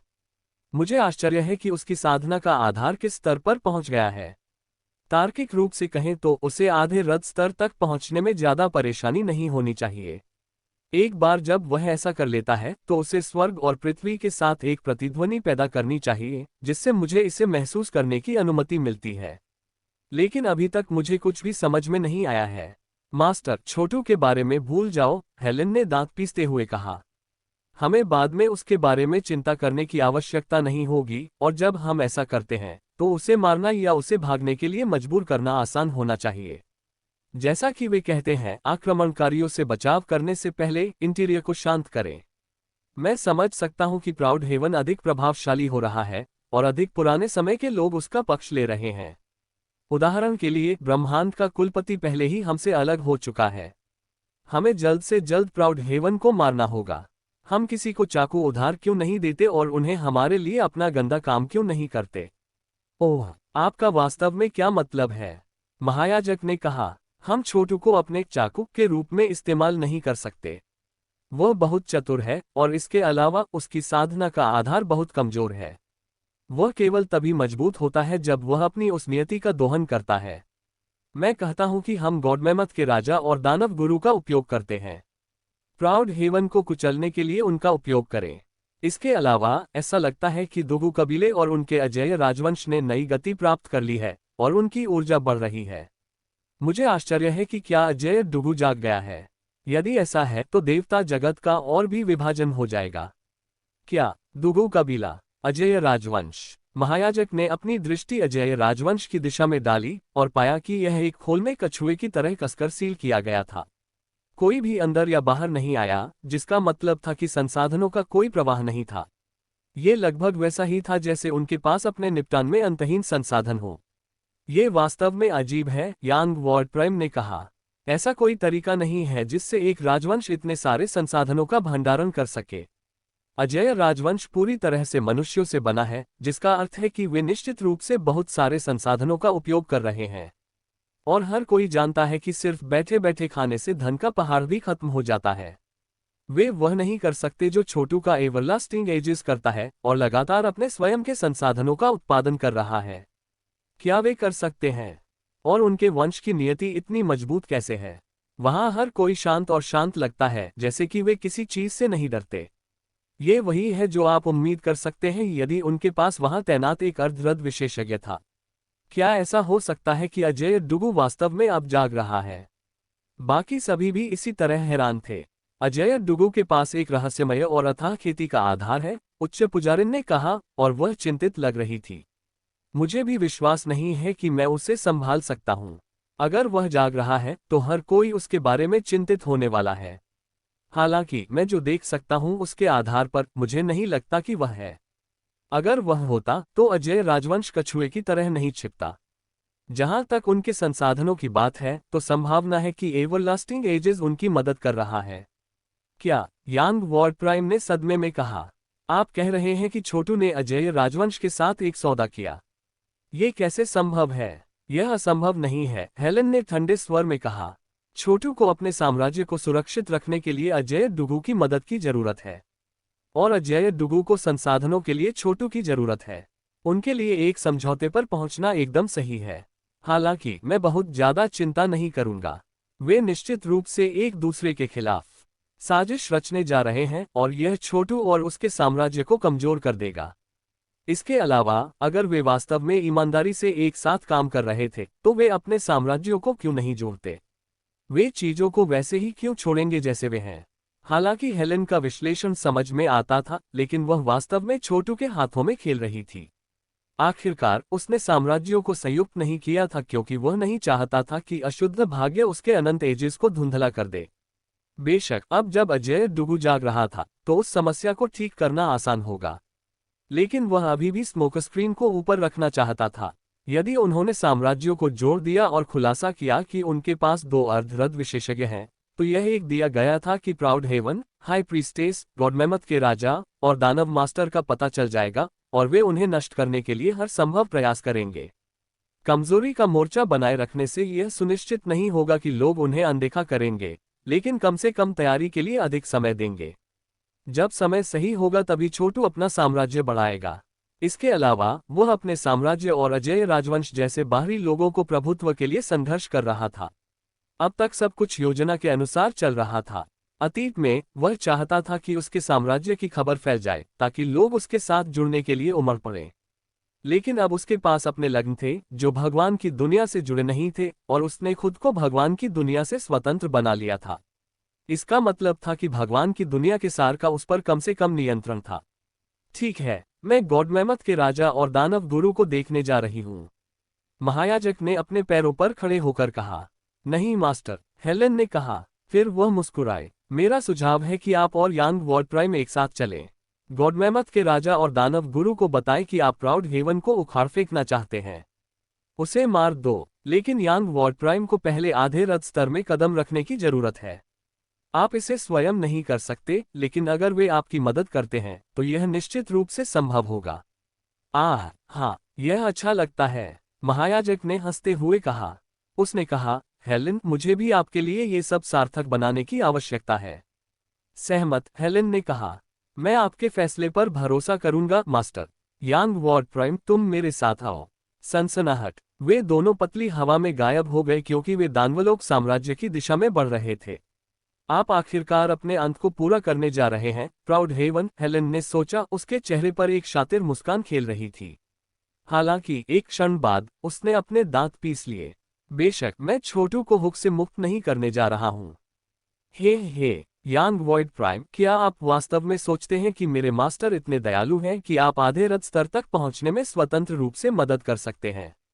एक बार जब आप सफल हो जाते हैं तो मैं आपके शरीर की भूसी को फाड़ दूंगा और आपका भाग्यहीन एक दर्जा प्राप्त कर लूंगा। मैं तुम्हें और छोटू दोनों को निगल जाऊंगी। हेलेन के चेहरे पर एक चालाक मुस्कान देखी जा सकती थी। सच कहा जाए तो यह अच्छे इरादों से नहीं था कि उसने यांग वॉर्ड प्राइम को गॉड मैमथ के राजा और दानव मास्टर को देखने के लिए महायाजक के साथ जाने के लिए मना लिया। यांग वॉर्ड प्राइम का स्पष्ट रूप से उच्च पुजारिन के साथ उतना अच्छा रिश्ता नहीं था जितना कि हेलेन ने किया था। आखिरकार हेलेन महायाजक का प्रशिक्षु था। महायाजक ने पहले से ही सब कुछ व्यवस्थित कर लिया था। यांग वॉर्ड प्राइम के लिए इस विस्तृत जाल को तैयार कर रहा था, हेलेन को अपनी खेती का आधार देने के इरादे से। हेलेन एक गहन षड्यंत्रकार थी, लेकिन उसकी खेती का आधार केवल लगभग 200 अरब के स्तर पर था और वह गहराई से अर्धरथ स्तर तक पहुंचना चाहती थी। ठंड से हंसते हुए उसने अपने आसपास के साम्राज्य से भाग्य को अवशोषित करना शुरू करने के लिए अपनी साधना का आधार तैयार किया। हालांकि वह तब था जब शक्ति की एक विशाल लहर उस पर हावी हो गई और उसे अचानक एहसास हुआ कि प्राउड हेवन उसके सामने खड़ा था। ओह, यह आप हैं महामहिम, उसने कहा, उसकी श्रद्धा से बाहर निकलते हुए। क्या मैं पूछ सकता हूं कि तुमने अपनी उपस्थिति से मुझ पर कृपा क्यों की? आपके पास मेरे लिए क्या आदेश हो सकते हैं? वह इस भ्रम में नहीं थी कि वह परोपकारी कारणों से आया था। अदालत अनिवार्य रूप से दो गुटों में विभाजित हो गई थी, जिसमें एक प्राउड हेवन के प्रति वफादार था और दूसरा महायाजक का पक्ष ले रहा था। दोनों गुटों के बीच घर्षण तेजी से तीव्र होता जा रहा था, हालांकि शीर्ष नेता अभी भी व्यक्तिगत रूप से हस्तक्षेप करने से बच रहे थे। इसके अलावा प्राउड हेवन को साम्राज्य के एजेस पर कड़ी मेहनत करनी चाहिए थी और उसे देखने का समय नहीं मिलना चाहिए था। हेलेन पूरी तरह से सतर्क था। क्या महायाजक और यांग वॉर्ड प्राइम कहीं चले गए थे? प्राउड हेवन ने पूछा। वे कहाँ गए? मुझे यकीन नहीं है, उसने जवाब दिया। क्या आप यहाँ तब तक इंतजार करना चाहेंगे जब तक कि वे वापस नहीं आ जाते, महाराज? आप उनसे खुद पूछ सकते हैं।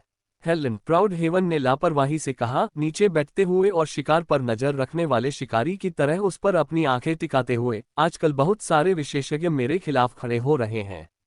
मुझे पता है कि आप महायाजक के प्रशिक्षु हैं, लेकिन क्या आपने कभी इसके बजाय मेरे साथ काम करने पर विचार किया है? मैं अंततः भगवान की दुनिया पर कब्जा करने जा रहा हूँ। छोटू मेरे लिए मैच होने के करीब भी नहीं है। मुझे यकीन नहीं है कि आपका क्या मतलब है, महाराज। मैं पहले से ही आपके प्रति वफादार हूँ। मैं जो कुछ भी करता हूँ वह साम्राज्य के लिए है। हेलेन को ठीक ठीक पता था कि क्या हो रहा है। अब जब महायाजक दूर थी तो प्राउड हेवन उसकी अनुपस्थिति का फायदा उठा रहा था और हेलेन को भर्ती करने की कोशिश कर रहा था। लेकिन क्या उसने वास्तव में सोचा था कि वह एक साधारण निमंत्रण के कारण पक्ष बदल लेगी? उसे कम से कम कुछ सम्मोहक तर्क या किसी प्रकार का इनाम देना चाहिए। महामहिम, हम किसी भी व्यक्तिगत बाधा को दूर करने में आपकी मदद करने के लिए सलाह देने में हमेशा खुश होते हैं, हेलेन ने अदालत की निर्धारित औपचारिकताओं से चिपके हुए कहा। जाहिर है वह नहीं चाहती थी कि प्राउड हेवन अपनी किसी भी कमजोरी को उजागर करे। याद रखें, साम्राज्य केवल आपका नहीं है, ये नागरिकों का है। यदि लोग आपकी गलती पाते हैं तो स्थिति को सुधारने में आपकी मदद करना हमारा काम है। और इसलिए महामहिम, मैं वास्तव में आशा करता हूं कि आप गुटों और पक्षों के बारे में इस बात से बच सकते हैं। हम सभी एक ही उद्देश्य के लिए एक साथ काम कर रहे हैं, उसी स्वर्गीय साम्राज्य के लिए। ओह सच में, प्राउड हेवन ने मुस्कुराते हुए कहा। यह आपके और मेरे बीच एक व्यक्तिगत बातचीत है, इसलिए आप आधिकारिक शब्दजाल को छोड़ सकते हैं। मुझे पता है कि आप अर्धरथ स्तर तक पहुंचना चाहते हैं। आखिरकार आप महत्वाकांक्षी हैं। इसके अलावा आप छोटू के बारे में बहुत कुछ जानते हैं और मुझे उस संबंध में मदद की जरूरत है। तो मेरे साथ जुड़ें। यदि आप ऐसा करते हैं तो मैं ये सुनिश्चित करूंगा कि आप आधे रथ स्तर तक पहुंच जाएं। क्या ऐसा है? हेलेन ने कहा, उसका दिल धड़क रहा था। उसने कहा, वह वास्तव में प्राउड हेवन पर भरोसा नहीं करती थी। महाराज, यदि आप वास्तव में मेरी साधना के आधार को बेहतर बनाने में मेरी मदद कर सकते हैं तो यह अद्भुत होगा। लेकिन मुझे नहीं लगता कि मैं इसके लायक हूँ। मैं इतना धन्य कैसे हो सकता हूँ? और आप मुझे इस तरह का इनाम क्यों देंगे? कुर्सी पर गर्व से बैठते हुए प्राउड हेवन ने हेलेन को एक भेदी निगाहों से देखा और कहा, आप साम्राज्य में भाग्य के बारे में क्या सोचते हैं, हेलेन? डेथलेस हेवन एम्पायर की नियति असीम और अजेय है, जो प्राचीन काल से अब तक अस्तित्व में किसी भी साम्राज्य से बेहतर है। यहाँ तक कि संप्रभु प्रभु का दरबार भी तुलना नहीं कर सकता था। ये साम्राज्य के सभी वफादार नागरिकों की कड़ी मेहनत का परिणाम है। वह जानबूझकर प्राउड हेवन को श्रेय देने से बच रही थी, ये देखने की उम्मीद में कि वह कैसे प्रतिक्रिया देगा। आम तौर पर बोलते हुए उसे उसकी प्रशंसा करनी चाहिए, ये देखते हुए कि वह सम्राट था। प्राउड हेवन को बिल्कुल भी गुस्सा नहीं आया। वास्तव में वह मुस्कुराया। नागरिकों की कड़ी मेहनत। मैं कहूंगा कि अगर लोग साजिश रचने और साजिश रचने में इतनी दिलचस्पी नहीं रखते तो भाग्य और भी बेहतर होता। हेलेन, एक ईमानदार व्यक्ति आक्षेप का सहारा नहीं लेता है। महायाजक और यांग वॉर्ड प्राइम कहाँ गए? गॉडमैमथ के राजा और दानव गुरु से मिलने के लिए, मुझे उखाड़ फेंकने में उनकी मदद मांगने के लिए। महायाजक ने वास्तव में मुझे कभी पसंद नहीं किया, है ना? सावधान महामहिम, हेलेन ने कहा। मैं वास्तव में नहीं जानता कि महायाजक और यांग वॉर्ड प्राइम कहाँ गए, लेकिन वे निश्चित रूप से साम्राज्य के हितों को नुकसान पहुंचाने के लिए कुछ भी नहीं कर रहे हैं। मुझे यकीन है कि महाराज, यदि आप अपने अधिकारियों पर लापरवाही से आरोप लगाना शुरू कर देते हैं, तो यह निश्चित रूप से साम्राज्य के भाग्य को नुकसान पहुंचाने वाला है। उसके शब्दों के बावजूद हेलेन को गहरा झटका लगा। उसने मान लिया था कि महायाजक की हरकतें अति गुप्त थीं। आखिरकार महायाजक एक आधारद विशेषज्ञ थी, जिससे किसी के लिए भी उसकी जासूसी करना असंभव हो जाना चाहिए था। लेकिन जाहिर है प्राउड हेवन को वह सब कुछ पता था जो चल रहा था। प्राउड हेवन ठंडे स्वर में हंसा। ताबूत को देखने तक आंसू नहीं बहाए। ऐसा नहीं है कि आप किसी भी अच्छे के लिए तैयार हैं, हेलेन। आप अर्धरथ स्तर तक पहुंचने के लिए यांग वॉर्ड प्राइम का उपयोग करना चाहते हैं, उसे अपने कब्जे में करके उसकी सर्वोत्कृष्टता रक्त और महत्वपूर्ण ऊर्जा लेना। दुर्भाग्य से आपकी छोटी सी योजना काम नहीं करने वाली है। मुझे नहीं पता कि आप किस बारे में बात कर रहे हैं, हेलेन ने कहा, इतना चौंक गया कि वह उसे महामहिम के रूप में संबोधित करना भूल गई। इससे ही पता चलता है कि वह कितनी असंतुष्ट थी। यांग वॉर्ड प्राइम पूरी तरह से मूर्ख नहीं है, प्राउड हेवन ने कहा। यद्यपि आप इस बिंदु तक उसके करीब रहे हैं, यहाँ तक कि उसे अपना शरीर भी दे रहे हैं, फिर भी वह आप पर भरोसा नहीं करता है। इसके बारे में मैं आपको आश्वस्त कर सकता हूँ। इसके अलावा वह आपको निगलने की उम्मीद कर रहा है। वैसे आप शायद नहीं जानते कि जब दो लोगों के पास भाग्यहीन शक्ति होती है तो वे घातक रूप से जुड़े होते हैं। यदि यांग वॉर्ड प्राइम की मृत्यु हो जाती है तो उसकी भाग्यहीन शक्ति तुरंत छोटू को हस्तांतरित कर दी जाएगी। इसे रोकने के लिए कोई कुछ नहीं कर सकता। अतीत में मैं यांग वॉर्ड प्राइम को मारने की योजना बना रहा था, लेकिन बाद में मुझे सच्चाई का एहसास हुआ। यही वजह है कि मैंने उसे जीवित रखा है। अन्यथा क्या आपको सच में लगता है कि वह अभी भी आसपास होगा? वाई हेलेन हकलाते हुए बोला। आपको ये कैसे पता चला? आप भूल जाते हैं कि अब मैं भगवान जगत के सार का प्रतिनिधि हूँ। मैं वह सब कुछ जानता हूँ जो भगवान जगत जानता है। दूसरे शब्दों में, मैं संप्रभु प्रभु की तुलना में कहीं अधिक सूचित हूँ, और मुझे कई मामलों की जानकारी है। उदाहरण के लिए, मैं महायाजक पर नजर रख रहा हूँ। आप मुझसे रहस्य नहीं छिपा सकते, हेलेन। मुझे पता है कि आप कितने महत्वाकांक्षी हैं, लेकिन क्या आपने वास्तव में सोचा था कि आप भगवान की दुनिया में हर किसी पर हावी होने के लिए पर्याप्त मजबूत हैं? प्राउड हेवंस के शब्दों में हत्या का इरादा छिपा हुआ था और हेलेन इसे महसूस कर सकता था। अगर मैं आपके साथ जुड़ता हूं, प्राउड हेवन, तो आप वास्तव में ये कैसे सुनिश्चित करेंगे कि मैं अर्धरथ स्तर तक पहुंच जाऊं? हेलेन ने अपना फैसला कर लिया था। अंत में प्राउड हेवन बहुत भयानक था। प्राउड हेवन ने अंधेरे से हंसते हुए कहा, सरल, तुम मेरी औरत बन जाओ। मैं तुम्हें अपनी साम्राज्य नियुक्त करूंगा और तुम्हें स्वर्ग के नीचे हर चीज की मां बना दूंगा। आपके और मेरे पास साम्राज्य की नियति का बराबर हिस्सा होगा और हम संयुक्त रूप से अस्तित्व में सब कुछ नियंत्रित करेंगे। महायाजक के प्रतिनिधि के रूप में आपके पास एक विशाल गुट की कमान है जिसे आप हमारे पक्ष में ला सकते हैं। अंत में महायाजक अलग थलग और असहाय हो जाएगी। क्या ऐसा है? हेलेन ने मुस्कुराते हुए कहा। अब वह जानती थी कि प्राउड हेवन क्या चाहता था और वह उससे क्या चाहता था। लेकिन मैं पहले से ही यांग वॉर्ड प्राइम की महिला हूं और मैं प्राचीन काल से हूं। अगर मैं आपकी साम्राज्य बन जाती हूं तो यह मेरी प्रतिष्ठा पर एक बड़ा दाग होगा। और यांग वॉर्ड प्राइम कैसे प्रतिक्रिया देगा? वह पागल हो जाएगा। इनमें से कोई भी मायने नहीं रखता। मैं सम्राट हूँ। इसकी तुलना में यांग वॉर्ड प्राइम की क्या गिनती है। मैं उसे नियंत्रण में रखूंगा और सुनिश्चित करूंगा कि वह जानता है कि अगर वह कार्य करता है तो क्या होगा। इसके अलावा मुझे बस इतना करना है कि उसके दांव दिल को तोड़ दें और वह कभी भी प्रतिष्ठित आधे रथ स्तर तक नहीं पहुंच पाएगा। प्राउड हेवन अंधेरे से हंसा। मामला काफी सरल है। वह मेरे खिलाफ महायाजक के साथ काम कर रहा है, ये सब आधे रथ करने के उद्देश्य से है। और यह एक बड़ी गलती थी। मुझे आपके सोचने का तरीका पसंद है, प्राउड हेवन, हेलेन ने एक चमकदार मुस्कान चमकते हुए कहा। आप सही कह रहे हैं, मेरे पास एक बड़े गुट का नियंत्रण है। महायाजक एक गुट की शक्ति चाहती है, लेकिन उसके दिन प्रतिदिन के मामलों से निपटना नहीं चाहती। वह खेती और रणनीति बनाने पर ध्यान केंद्रित करना चाहती है। इसलिए उसने लंबे समय से मुझे नियंत्रण सौंप दिया है। सरकार में बहुत सारे अधिकारी हैं जो विशेष रूप से मेरे प्रति वफादार हैं। अगर मैं महारानी बन जाता हूं तो हम राजवंश को एकजुट कर सकते हैं, और यांग वॉर्ड प्राइम और महायाजक इसके बारे में कुछ भी नहीं कर पाएंगे। हम अंततः उनसे छुटकारा भी पा सकते हैं।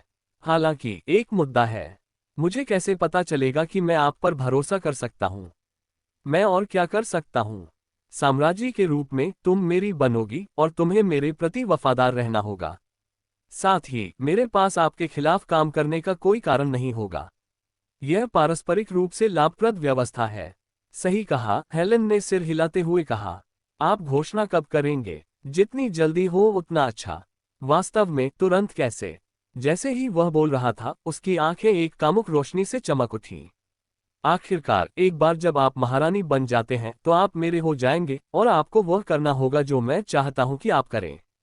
इसका क्या मतलब है? गर्वित स्वाग, हेलेन ने कहा। प्राउड हेवन के कामुक रूप पर किसी का ध्यान नहीं गया था और उसे अचानक बहुत बुरा लग रहा था। ऐसा लग रहा था कि प्राउड हेवन तुरंत और वहां कुछ अनुचित करना चाहता था। आप एक अर्धरथ विशेषज्ञ हैं, प्राउड हेवन। क्या आप थोड़ा और इंतजार नहीं कर सकते? देखो, मुझे इस बारे में सोचने की जरूरत है।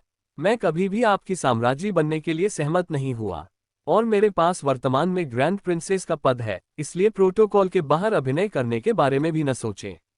ठंड से खर्राटे लेते हुए प्राउड हेवन अपने पैरों पर खड़ा हो गया। प्रोटोकॉल के बाहर? मैं यहाँ प्रभारी हूँ और मैं काफी लंबे समय से इंतजार कर रहा हूँ। सम्राट जो चाहता है उसे मिलता है। मैं पूरे भगवान जगत को एकजुट करने जा रहा हूँ और अन्य सभी साम्राज्य और राजवंश मेरे लिए सिर्फ कदम हैं।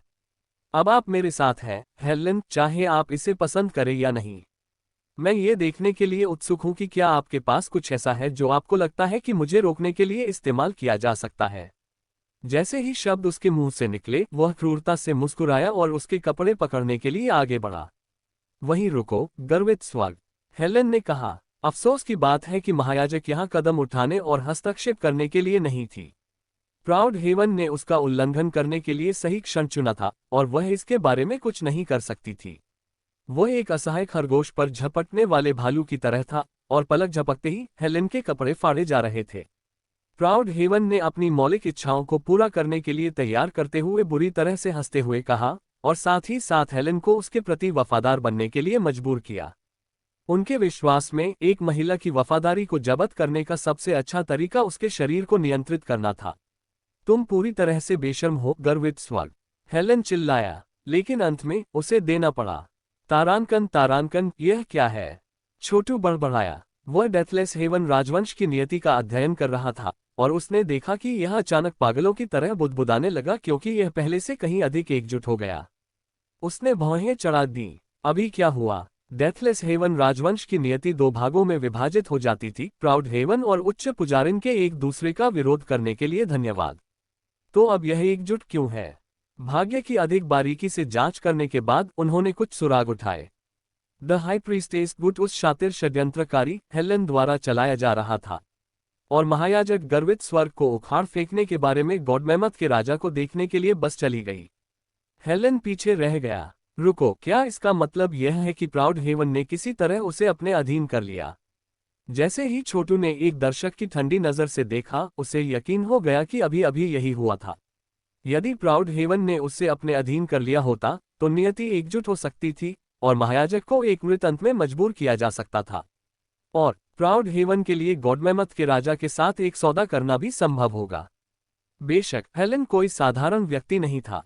उसके पास एक दुष्ट दिल था, इसलिए सभी छोटू जानता था उसने अपने फायदे के लिए प्राउड हेवन में हेरफेर किया होगा और अब उससे सब कुछ छीनने की प्रतीक्षा कर रही थी। अशुद्ध भूमि में छोटू ने यूं हेलन के साथ व्यवहार किया था जो हेलन की वसीयत का प्रक्षेपण था। यूं हेलन चालाक और जानलेवा था, जिससे कई मौकों पर छोटू के लिए भारी परेशानी हुई। अगर कुछ भी हो तो हेलन को यूं हेलन से भी अधिक विश्वासघाती और घातक होना पड़ा। इसलिए अगर प्राउड हेवन हेलन को अधीन कर रहा था तो ये पूरी तरह से संभव लग रहा था कि वह वास्तव में उसके कथानक के लिए गिर रहा था। अच्छा खेला, बहुत अच्छा खेला। ठीक है, जब आप लोग आपस में लड़ रहे हैं तो मैं अपने ऋषि सम्राट मजिस्ट्रेटों को मजबूत बनाने पर काम करूंगा, और मेरे आरोही भी उनकी खेती पर काम करेंगे। डेथलेस हेवन डायनेस्टी को पार करने में ज्यादा समय नहीं लगेगा और मैं सब कुछ जीतने की स्थिति में रहूंगा।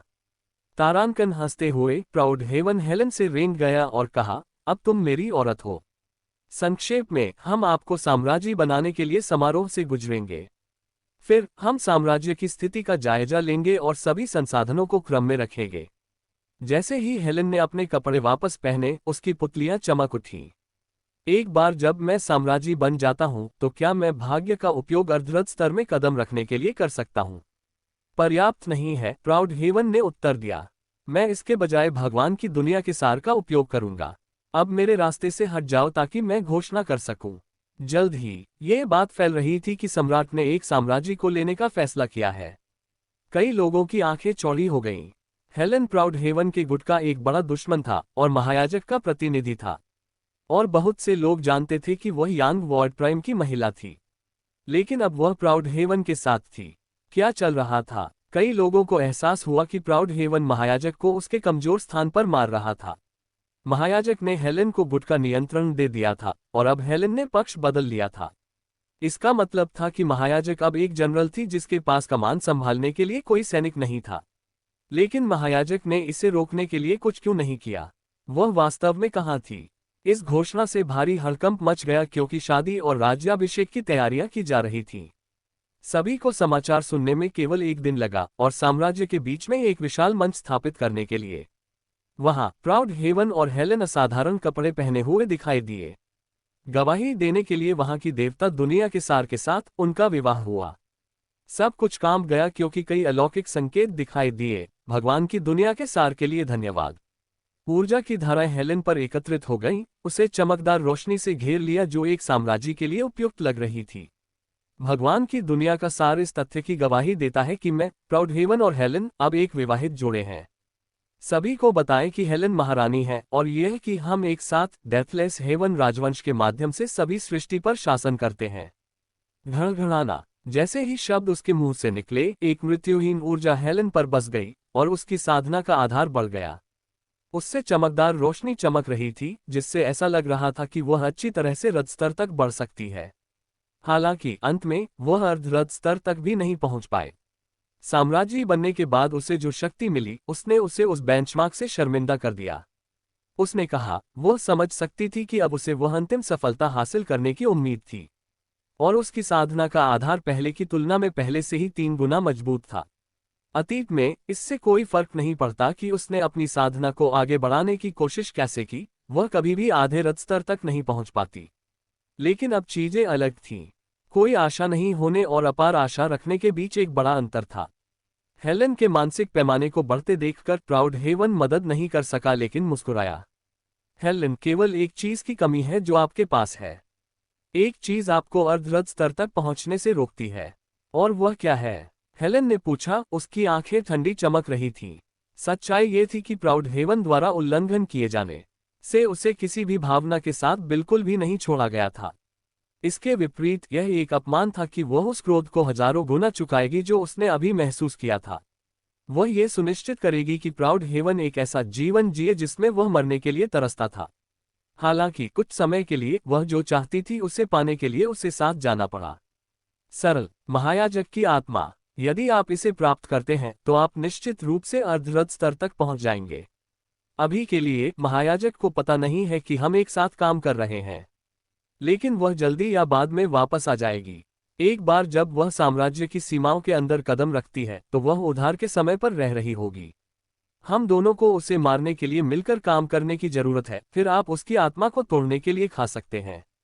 हम अभी एक खतरनाक जगह पर हैं। अगर बात फैलती है और उसे पता चलता है तो ये सब कुछ बर्बाद कर सकता है। तो चलिए जब तक हम कर सकते हैं साम्राज्य को मजबूत करते हैं।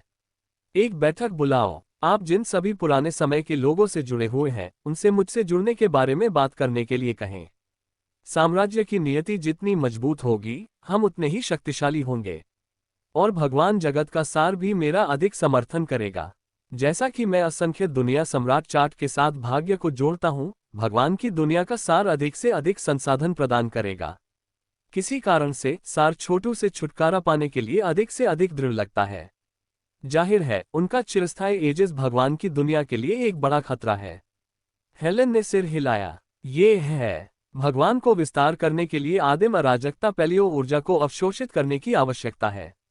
और अनंत ईजिस भी वही काम करता है। वे मूल रूप से एक ही शिकार के लिए प्रतिस्पर्धा करने वाले शिकारी हैं। वे स्पष्ट रूप से दुश्मन हैं। उसने कहा, अगर भगवान की दुनिया हमारे साम्राज्य के लिए अधिक संसाधन प्रदान कर सकती है तो यह अच्छी खबर है। हमें निश्चित रूप से जितनी जल्दी हो सके महायाजक को मारने की जरूरत है। अगर वह गॉडमेमथ के राजा और दानव गुरु के साथ गठबंधन करती है तो ये हमारे लिए चीजों को मुश्किल बना देगा। चिंता मत करो, वे सब मर चुके हैं। भगवान की दुनिया का सार मेरा समर्थन करता है और जब वह क्षण आएगा तो यह मुझे अपने सभी दुश्मनों को कुचलने में मदद करेगा। प्राउड हेवन हंसे। ठीक है, चलो शुरू करते हैं। ऊर्जा की धाराएं राजवंश के माध्यम से आकाश अस्पष्ट भूमि आवरण बल के साथ प्रवाहित हुई। एक एक करके सभी विभिन्न गुट प्राउड हेवन के नियंत्रण में आ रहे थे। जाहिर है हेलेन को अपनी तरफ करने के लिए मजबूर करना एक अच्छा कदम था और प्राउड हेवन इस बात से बहुत खुश था कि चीजें कैसे चल रही थीं। तारांकन तो वह शुरू कर रहा है, छोटू ने सोचा, क्योंकि उसने प्राउड हेवन के साम्राज्य में भाग्य में बदलाव को देखा। अब मुझे बस प्राउड हेवन और हाई प्रीस्टेस के टकराने का इंतजार करना है। ऐसा कोई तरीका नहीं है जिससे महायाजक इससे वापस आ सके। वो एक जनरल है जिसके पास कमान संभालने के लिए कोई सैनिक नहीं है और एक बार लड़ाई शुरू हो जाने के बाद उनमें से एक निश्चित रूप से मर जाएगा। यदि महायाजक वास्तव में नहीं जानती कि क्या हुआ है तो प्राउड हेवन निश्चित रूप से शीर्ष पर आएगा। इस बीच मैं एक अजगर और एक बाघ के बीच इस लड़ाई का लाभ उठाने के लिए इंतजार कर रहा हूं। छोटू बता सकता था कि प्राउड हेवन केवल देखकर अपने साम्राज्य में गुटों से छुटकारा पा रहा था। छोटू वहां बनने वाले एजेस को भी देख सकता था और यह कैसे संसाधन बनाने के लिए भगवान की दुनिया के सार से जुड़ा हुआ था। एवरलास्टिंग एजेस संसाधनों का उत्पादन कर सकता था और अब प्राउड हेवन वही काम कर रहा था। वास्तव में यह एवरलास्टिंग एजेस से भी अधिक संसाधनों का उत्पादन कर सकता है। देवता की दुनिया उस परजीवी से छुटकारा पाना चाहती थी जो छोटू था, इस प्रकार यह प्राउड हेवन को अपार शक्ति और मदद दे रहा था। छोटू ने हंसते हुए कहा, भगवान की दुनिया का सार प्राउड हेवन को बहुत मदद दे रहा है। जाहिर है यह महसूस नहीं करता है कि वह कितना कृतघ्न और शातिर व्यक्ति है। जब समय आएगा तो वह निश्चित रूप से भगवान की दुनिया को निगलने के लिए ग्रेट कब्रिस्तान का उपयोग करने जा रहा है।